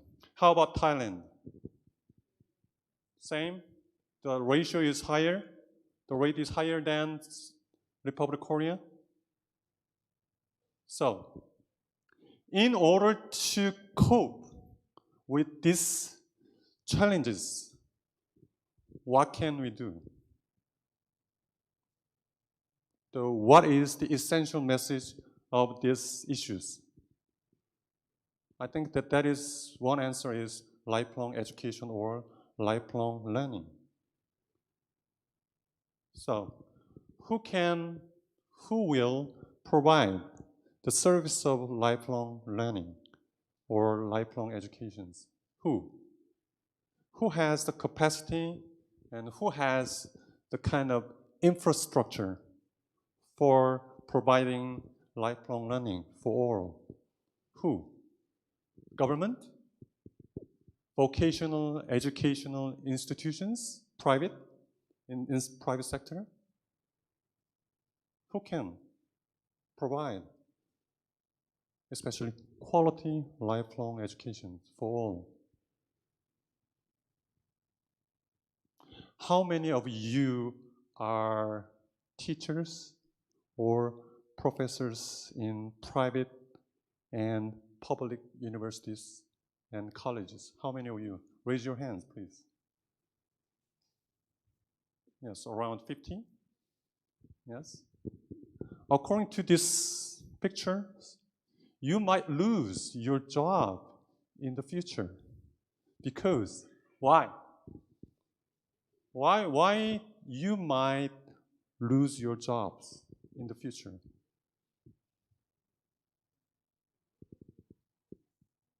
Sorry? Yes. And also, you may not have enough students to teach, right? Respond. So in school, you can have very difficult to find your students in the class, right? No? You want to deny the future situations? Okay, anyway, yes. And here is our trend in the newborn babies and total fertility rates continuously decline. And also, the right-hand side, the graph shows the trend in total maximum student number to that of the number of high school graduates and new university students. The number of new university students. The graph clearly shows here, blue rod indicates the overall,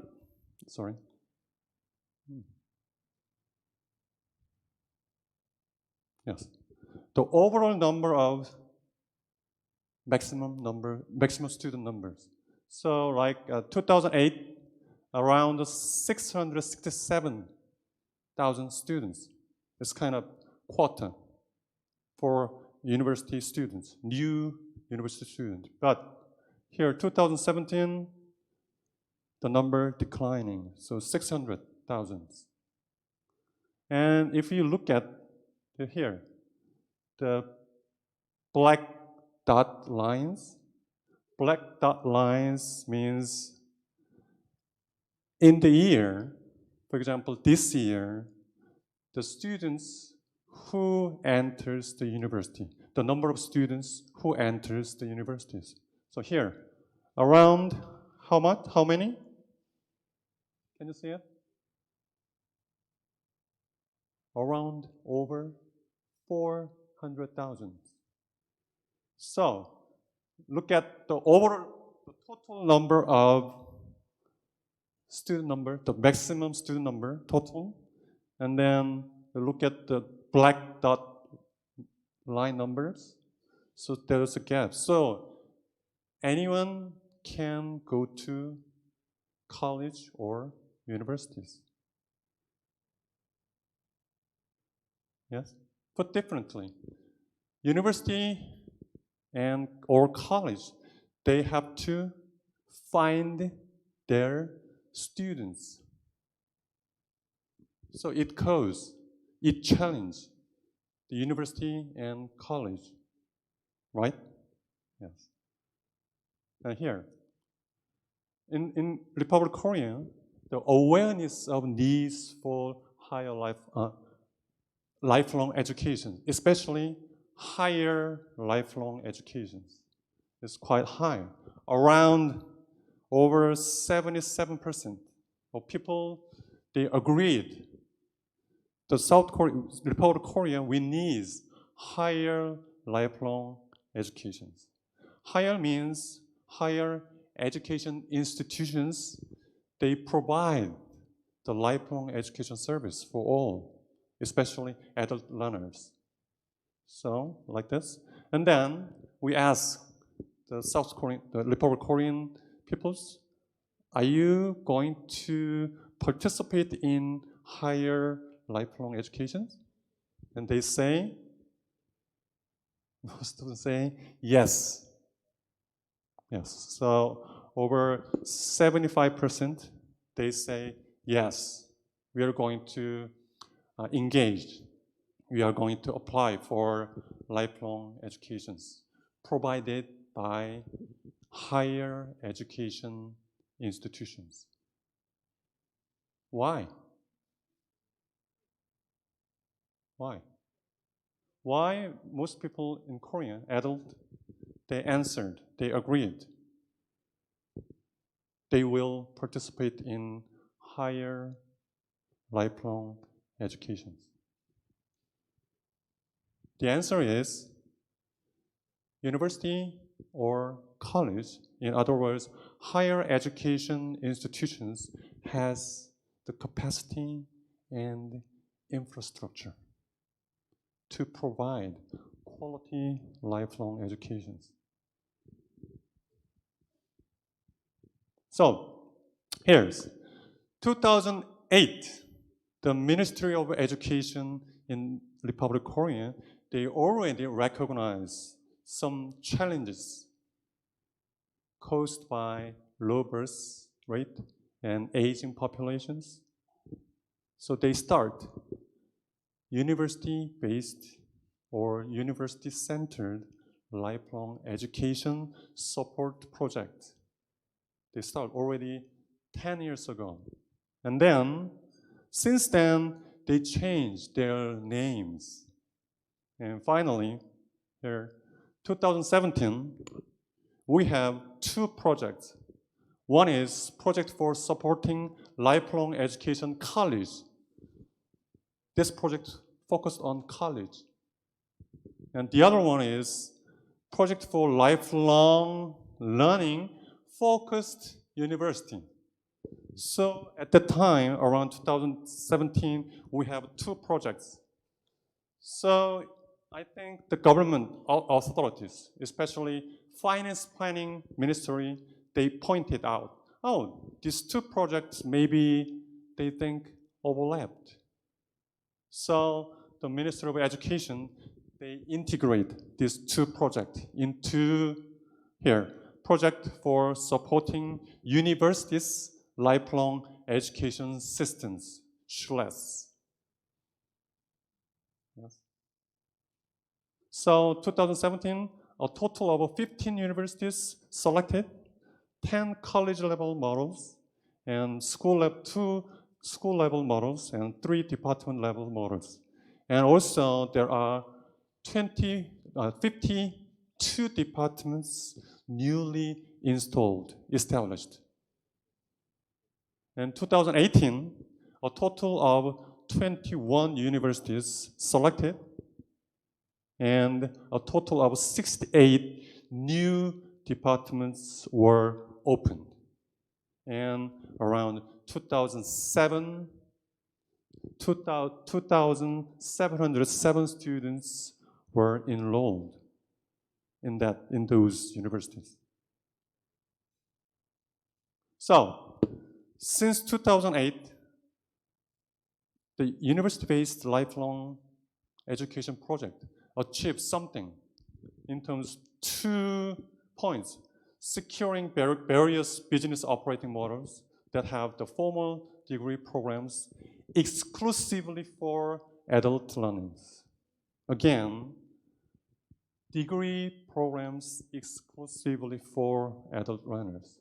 Then second, introduction and establishment of arrangements, administrative or academic arrangement tailored for both adult learners and learners who are being employed now. So that is a kind of achievement. But still, that project has some limits. Here, although vocational high school graduate and adult learners have a high level of awareness as well as willingness to participate in university-based lifelong education. Their opportunities for university admissions have still been limited. You know, in Korea, there are about over 400 universities and colleges. But the university or colleges which are participating in Chule's project, only over 20. So the adult learners' opportunity to enter the higher education institutions are still limited. So that is the one limitation. The second, the existing Chule's project has been a single-year support program. So one-year program. So how many of you, the project with 1 year support can introduce and implement this kind of program into university or college? Nobody, actually. It's kind of like a gambling, right? So the partner university of Chule have now operate their business model on a stable basis. Single-year project usually unstable, right? And the third, also, the Chules has supported 4-year universities only. They do not support college. 2 or 3-year college, they do not. They didn't, actually, yes. So, here, adults who are vocational high school graduate and are being employed also have willingness to join in the further education in order to develop their competencies and skills. But there have been a lack of opportunities for them to go to 2 to 3-year colleges that can meet their needs. Yes, that is, so there are 3 limitations. So, only this year, the Ministry of Education, they changed policies. Here, the LIFE project.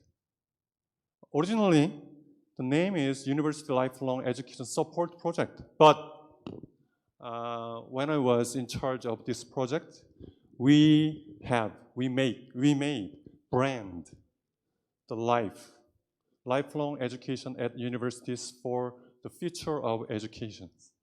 So it's L, small letter I, and capital letter FE.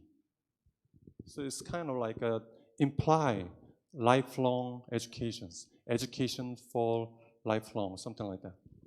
So budget for fiscal year 2019 around 1 million US dollars. So last year we tried hard to persuade National Assembly and Finance Authority to increase our funds to support this very important project, and we get some results. So grants here for 20 universities and 6 vocational colleges, they get some fund from the government. Yes. And here, period, total 4 years. So previously, we support 1 year, but from this year, the partner university, they can get funds for 4 years. So it means they can operate their business model on a stable basis, right? Yeah. And main tasks, considering local characteristics and social environment where partner universities are situated, they should establish and implement the mid-long-term plan and action tasks for lifelong education system at a university level. This project is university-wide project. So, in a word, LIFE project is to help the university transform change their systems into lifelong education friendly or adult friendly education systems. So here is the vision, objectives, and strategy of life project. So the vision is strengthening the status and function of university as continuous education institutions. Continuous education institutions. Formerly, most universities and colleges, they focused on the school-aged students. They didn't focus on the adult learners.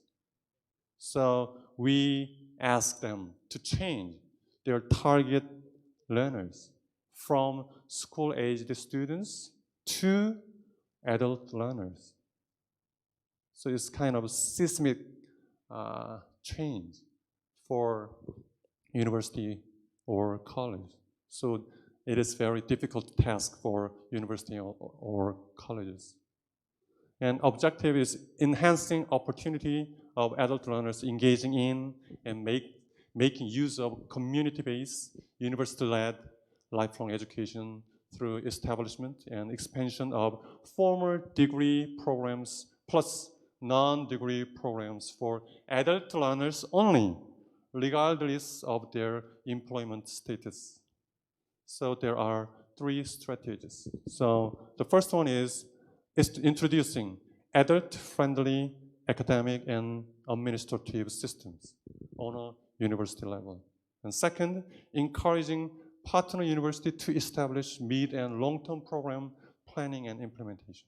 The last one is continue building and serving partner university as continuing education hubs in local community or local society. So, here. In order to be adult learner friendly university or college, they have to do something. We ask the university and college to do something. First one, establish a 5-year practical and systemic plan for development of lifelong education systems aligned with the university's overall development vision and strategy. That is the most important things. And second, establish the lifelong education operation models. We have 4 operating models. The first one is college level. So, for example, like education, the school of teachers college, maybe they transform teachers college into adult only college, or faculty, school level, they can change. And also department level, they can establish the operating models for adult only. Here. So in the case of university, determines an operating model considering the conditions and characteristics of university, demands for lifelong education, and maximum student numbers. The next one. This is quite tricky one, but very difficult, but very essential elements of life project. Securing maximum student number. In other words, formerly in the past, university and college usually have maximum student number for school-aged students. If the university or college enters this project, they have to divide the maximum student number into school-aged students and adult learners. So this task is very difficult for university to do. You have to pass the quotas for school-aged students to adult learners. So this is essential but very difficult task for universities and colleges. Yeah. Also, they have the operating degree courses, formal degree courses plus non-degree courses. And also they have to establish academic and administrative arrangement for adult learners. You know, after graduate from university or college, usually adult learners, they lost the sense of like students. So the universities or college, they help them to adopt the university systems, educational systems. So the university or college, they have to introduce some measures to support adult learners. Of course, among them, the full-time teaching staffs for adult learners. And also, of course, like admission screenings and target learners' qualifications, they have to check with all these things. Yes. And also curriculum developments for adult learners, and also teaching and learning methods should be developed for adult learners. And also they have to establish or introduce flexible academic systems. And also quality management of degree programs. Yeah. Yes. And also they have to establish and operate the support arrangement for adult learners. Especially we recommend the partner university to establish adult learning support centers. You can see the slides here. And also they need to build a university-wide consensus. Otherwise, they cannot sustain their business. So we ask the university to seek university-wide consensus. Yes.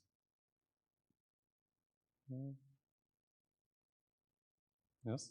And also we ask the universities and colleges, they have to establish the community-based network. Through the network, they can get their students, adult learners. They recruit their adult learners. Otherwise, it is very difficult for them to recruit the adult learners. So it is essential parts of our life project.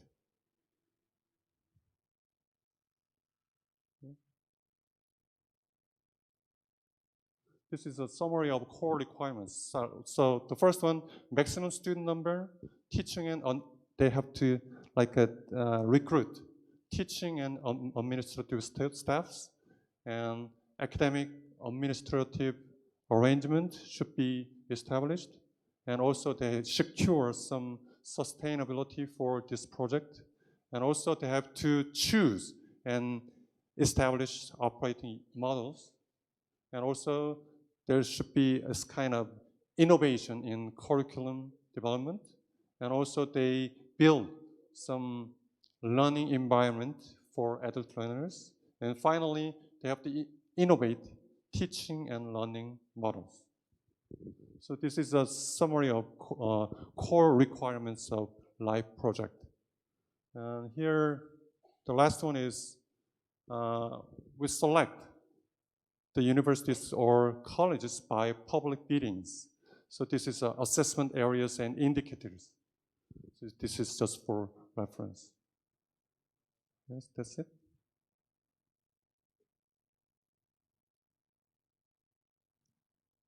Okay. Thank you.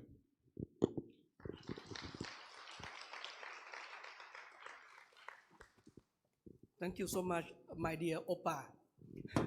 Dr. So has clearly indicated that in Korea, they are moving to new direction. The MOOC will serve not only for higher education, but it will be really lifelong learning because in a few years we're gonna live to 200 years old. Okay, so thank you very much, Doctor. So please join me to give him a big thanks. Thank you, sir. Dr. So will also be in the afternoon session for the invited speaker session. So if you have further questions or would like to learn more about the live program, you may go and meet him in the afternoon. Last but not least, it will be the talk from our final keynote speaker of IEC 2019, Assistant Professor Dr. Denpong Sutphakdi. Please allow me to take this opportunity to briefly introduce him first. Assistant Professor Dr. Denpong Sutphakdi is the Vice President for Digital University Development, Khon Kaen University, Thailand. He received Master and PhD in Mechanical Engineering from University of New South Wales, Australia. He has been very active in educational administration for 21st century learners since 2005. He is an expert and pioneer in the deployment of enterprise management systems, including open source software and Google Apps for education. He is also best known as an expert in energy conservation and efficiency, recently prototyping net zero energy building for Thai climate and installation of solar collector to collect green energy for hospital steam system. Most importantly, he is a very, very good marathon runner. Okay, so today Dr. Denpong will kindly share with us a very special topic, roles of MOOCs in digital transformation in education. So please join me to welcome him. Thank you. Thank you, Dr. Jintavi and Dr. Warasuang for introducing me. Good morning, everyone, and I'm very proud and very excited to be the final keynote this morning. And thank you very much for inviting me. I would like to talk a little bit, actually try to summarize something that's happening today. It's regarding the technology that has been developed very quick and it has been involved in every move of our life at the moment. I try to make this a very simple summarize, but it can't be because too many things happen in this world that's called E-world. Many things is every E, so we call E-world. So I made a short video with my friends last week, try to summarize the things that's already happening today in the E-world. So we move to the E-world. Let's see the video is playing. Thank you.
So the technology is changing the world or changing us?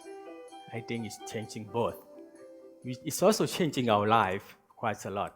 So I'm curious what next would be and what's about in our life or in education, what's it going to be? So we may familiar with the sharing economy or and e-commerce. Let's see this example. In Thailand, Food Panda is very famous now when we can order food and with the motorcycle taxi bring the food to us. You know, the Grab food, people when order food, it's the same things. They have no restaurant, but they can sell food.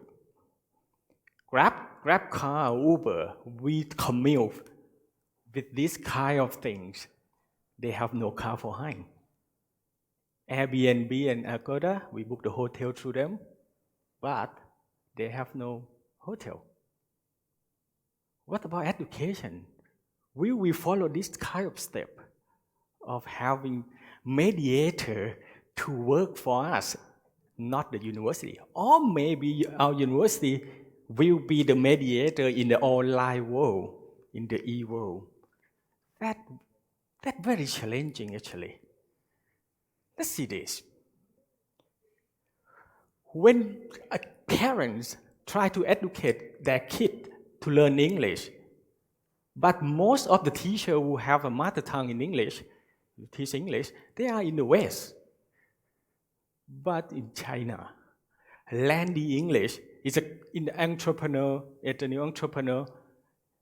They build this kind of platform that connect the people in the West and their kid, in Chinese, young kid, to learn English with the mother tongue speaker, a teacher from the other side of the world. During the day, the kid going to school as normal, also teacher go to work as normal, but they meet in the evening or in the morning in the other side of the world. That's happening now without university or school. This is myself. I learned coding by myself with self-paced learning. On the left-hand side of the screen is the instruction, step by step following. I do the exercise in the middle. On the right side is the result and also feedback, real-time feedback. There is no man in between, so I learn with the machines and give the feedback by the machine. If I do things wrong, I try the other ways, and then I got the feedback back. That is happening. This kid, actually my friend's son, his name is Java. His father named him after the computer program, computer language. His father bought like a Lego robot, and he learned by himself to assemble and then coding it, program it logically with a very simple block code program. And this kind of program is everywhere now with a robot, with block code. In the future, you may see this kind of code at your refrigerator or at your rice cooker, that you can program your rice cooker to cook for you, or maybe to serve you, like in the video. This is happening. You will see a lot of data, open data, and also with the calculation on Wolfram Alpha, which is a website that's like Google, that you can use a human familiar face to search for things, to do a very simple calculation or do a very complex calculus equation. The Wolfram Alpha is very powerful. You can look back in the past of the many data, historic data of the a specific area. That the list of the area that Wolfram Alpha have the data. So what's about Mooc? People talk about Moocs a lot, and I will not repeat that again. So let's see. We learn for free and pay to verify. That's happening. Learn for free, pay for verify. It's happening now. It's a lot. Whenever you need to someone to know is you have those skills, so they pay for it to verify. Otherwise, you don't need to pay for most of it. You don't need to pay for if you know, you already know that you succeeded or not. IBM, with a big company, they also have this kind of program. In the future, we may have this, like Boy Scout. When you have some skill, you have the new badge at your church. You will have a digital badge. The digital badge, when it composed together, it may be more valuable than the degree that's getting from the university. And that badge is also happening in the higher education also. When you have and many specific degree, many specific skill you need. Let's move to healthcare, which is similar to us somehow, because they also have a very highly professional education in healthcare. They do this, 3D and 4D bio printing. What is 4D? 4D is actually the 3D plus time. When they print something and let it grow or incubate it by itself. It's something like this. When they can print the organ before, with the current equipment like CT scan data or MRI data, and print it out to see what is the real problem inside that organ, and then before going to the operation. So get a better look at a different view so that the doctor can see. And another amazing thing, we can print a simple organ from our cells, and it's become a cell tissue, and later become an organ. And that organ can be used in the human. This is very simple organ like the windpipe people. And also this is kind of a band-aid that used to heal the wound. And incubate in the environment that's similar to the human body. And this also is kind of simulation of the human organ. It's printed. It's printed from inorganic material. And this is happening. So I move quicker. It's already there. In the future, we may similar to the car. When we want to fixing something, we go into the body shop. When we have our own cell printed, our organ ready for us to be replaced, which one is failed? Things like this. And that the advancement of the bioprinting, that you may laugh. Is it going to be real? Many things you laugh 10 years ago or 15 years ago. It might be in the future. Like that. So I will skip a few with the what I have this. I move to the other one with the AI. AI, we have you already involved in the AI. There is 4 AI. One is the internet AI, where you are very familiar when you're doing something, and it's keeping you with the other website. Like when you're going to see, like this clicker. And this clicker is going with you everywhere with the other website. That kind of the AI for the ad. That's the internet AI.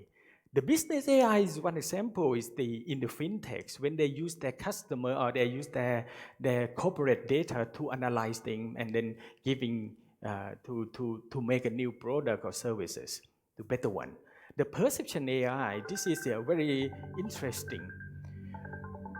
With the camera, with the sensor everywhere, this sensor can recognize or differentiate objects and record digitally. This is the digital camera that differentiates, that recognize your face, recognize the object, like car, motorcycle, or many other objects. This video is from Hangzhou in China when they install the camera in the public area that can differentiate or record digitally.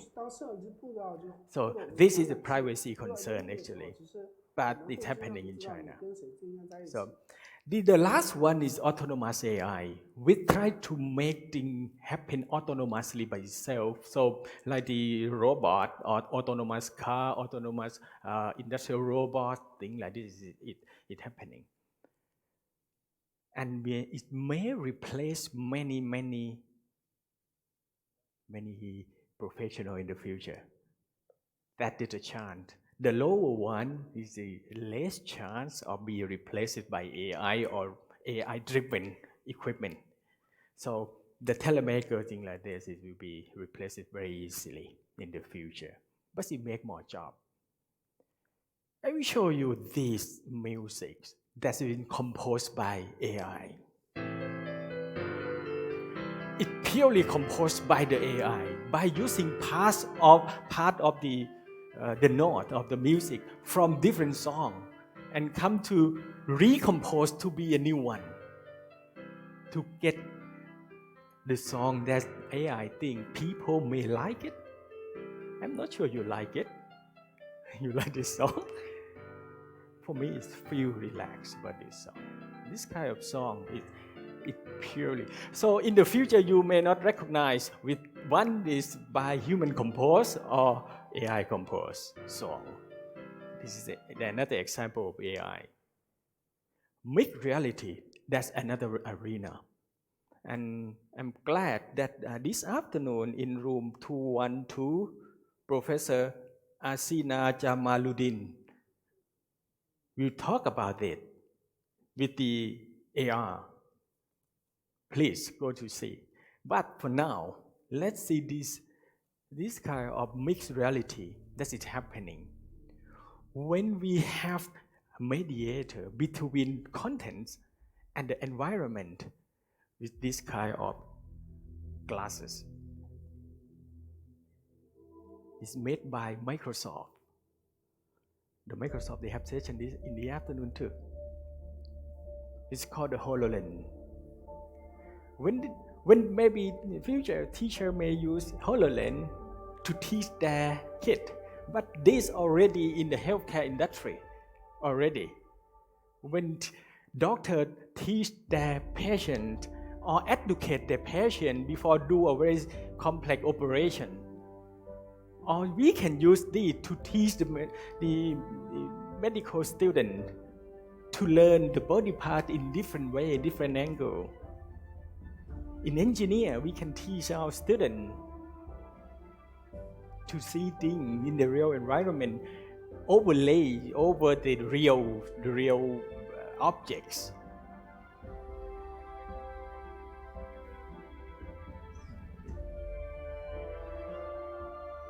Also in entertainment, we may design things and see things embedded on the real environment.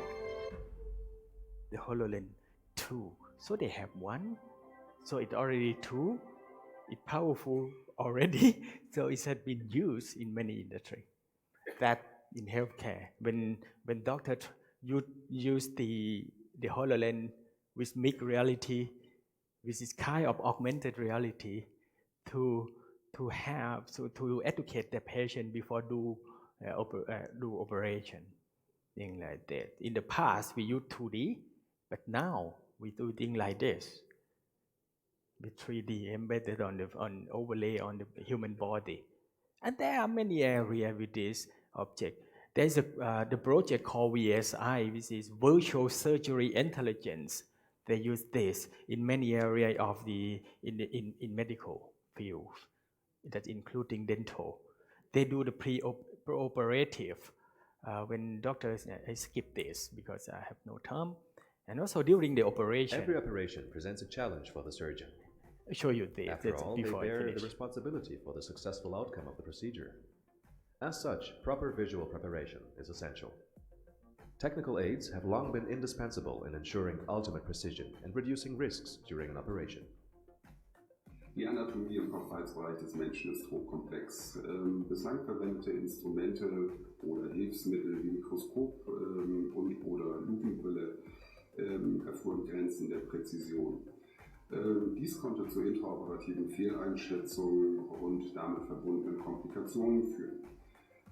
Die Gefährdung der gesundheitlichen Integrität des Patienten bis hin zur Kostenexplosion durch erforderliche Nachoperationen waren die Folge. To minimize such risks, Apocular is developing a mixed reality application that enables surgeons to view CT and MRT imaging of the patient in 3D during the operation. The digital images are generated from the original CT or MRT scans and loaded into the mixed reality headset.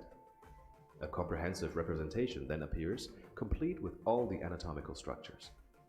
This can be freely positioned in the user's field of vision. The real-life environment of the user remains completely visible at all times, presenting a big advantage over virtual reality. Ziel der Entwicklung ist eine Smart. You see, what's going to happen with the medical education in the future? When they can have many part of the medical data is coming from CT scan and MRI, and then made it over the cloud to be the what is it called? Going faster on that to make the model that can be viewed by the HoloLens or mixed reality and teach the medical the medicine student to learn. And that maybe in the future is going to the very normal class in many disciplines. It's not only in medical area, but medical move fast. They move very quickly. And in my university, we will talk about this. We will have a meeting with them in a few weeks. So to see how can we cooperate this program in our hospital, in our university hospital. So if you want to try going to that, vsi.help. So you can try it by yourself if you are in medical field anyway. So the other big thing, AI, is that the movement is called the open AI that try to have a human interface, the interface between the brain of the people as connect to the AI, and then we can, in the future, we may not be, forget anyone. We may remember them all in the past because it's already record, even though sometimes we want to forget someone, right? But we may be able to record or record things very easily with human. And the breakthrough of this would be the quantum computer.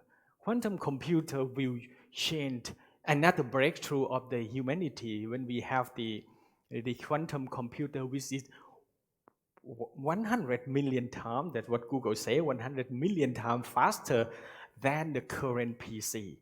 So that quantum computer will change things. The thing that we think it can be resolved for 100 years, it may take a few seconds. And that change the security of the computer, the system, a lot with the quantum computing, and also changing in the education. I will skip this. Last but not least, with the changing of the world, we still have to keep our students or our community safely and living together by the movement of DQ, IQ, EQ, and this DQ, Digital Intelligence Quotient. We have to live together. So we have to teach our kids how to live in this world of digital, to live in evil, not only trying to push them into many things that in the evil. We have to tell them how to cope with the digital health, to screen time, with the cyber security, the cyber bullying, management, also empathy with the other people, so that we can live in the evil happily and peacefully. Thank you very much.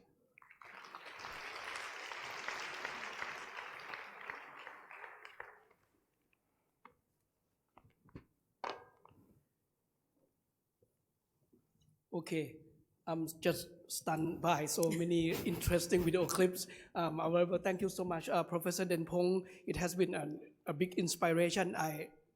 I understand that we all like his clips, and I will ask for his permission if some clips can be shared among the participants. Okay. So please, once again, give him a big thank you. Just one thing, we learned that right now Thai people name their son like Java. He also advanced, he named his daughter AI, Nong Ai. So himself also has that vision, name his daughter like that. I wonder what would be the next generation name. Okay, please. Okay, so before we having a lunch, let me announce a couple things. So in the afternoon, there will be 6 sessions in parallel, including the talk from invited speakers and workshops. I would encourage all participants to take the active parts in those interesting sessions. Like our last keynote speaker mentioned, there are so many interesting sessions, including the MR and also the team from Microsoft. So those afternoon sessions, some will be conveyed in Thai and some will be in English. And all the session will start at 1 p.m. Okay, I will quickly brief you what will happen this afternoon. In this afternoon, room 211 in English, we will be hearing from Taiwan Mooc, their innovation and also their secret. So that would be very interesting indeed. And also after the break, we will be hearing again from our keynote speaker this morning, Professor Marina, Professor Christian Stark, and Professor So will kindly share more detail of Moocs from their country. Then moving to room 212, it will be in English language, where Professor Rosina will kindly show us how to create AR. Please note that if you're going to her session, please install Microsoft Visual before going to her session, which is 2:45, right? And the Unity. And Unity and as well, Unity two program. software, Unity and also Microsoft Visual. And then moving to room 213. 213 would be for those in Thai language, for those who would like to create video clip for Moocs using PowerPoint.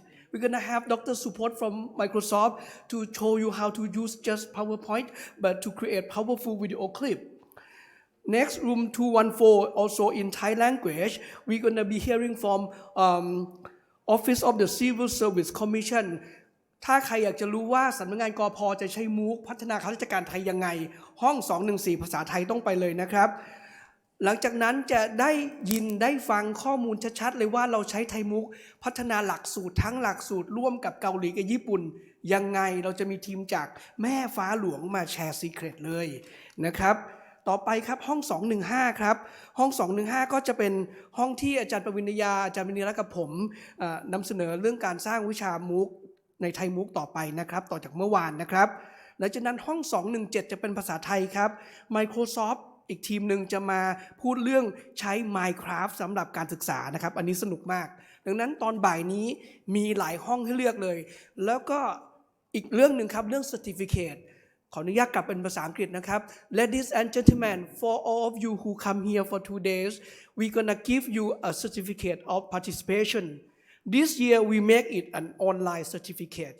For all of you, if you are on my board here, there would be a link. If you go to that link this afternoon, not now, you can fill in your name and we're gonna give you 2 passwords. You need to enter password and then after that, after you click submit, the certificate will be delivered to your email address. So this afternoon, we're gonna have this link for you to scan and 2 special passwords. I can give you the first password. The theme of this event is Imagine Mooc. So the first password is Imagine. Remember this. The first password is Imagine.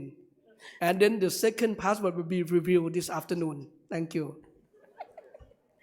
So now may I invite you all to have a wonderful lunch at the room next door and the opposite side. Thank you, and we'll see you again in the afternoon at 1 p.m. Thank you very much. Thank you so much ใช่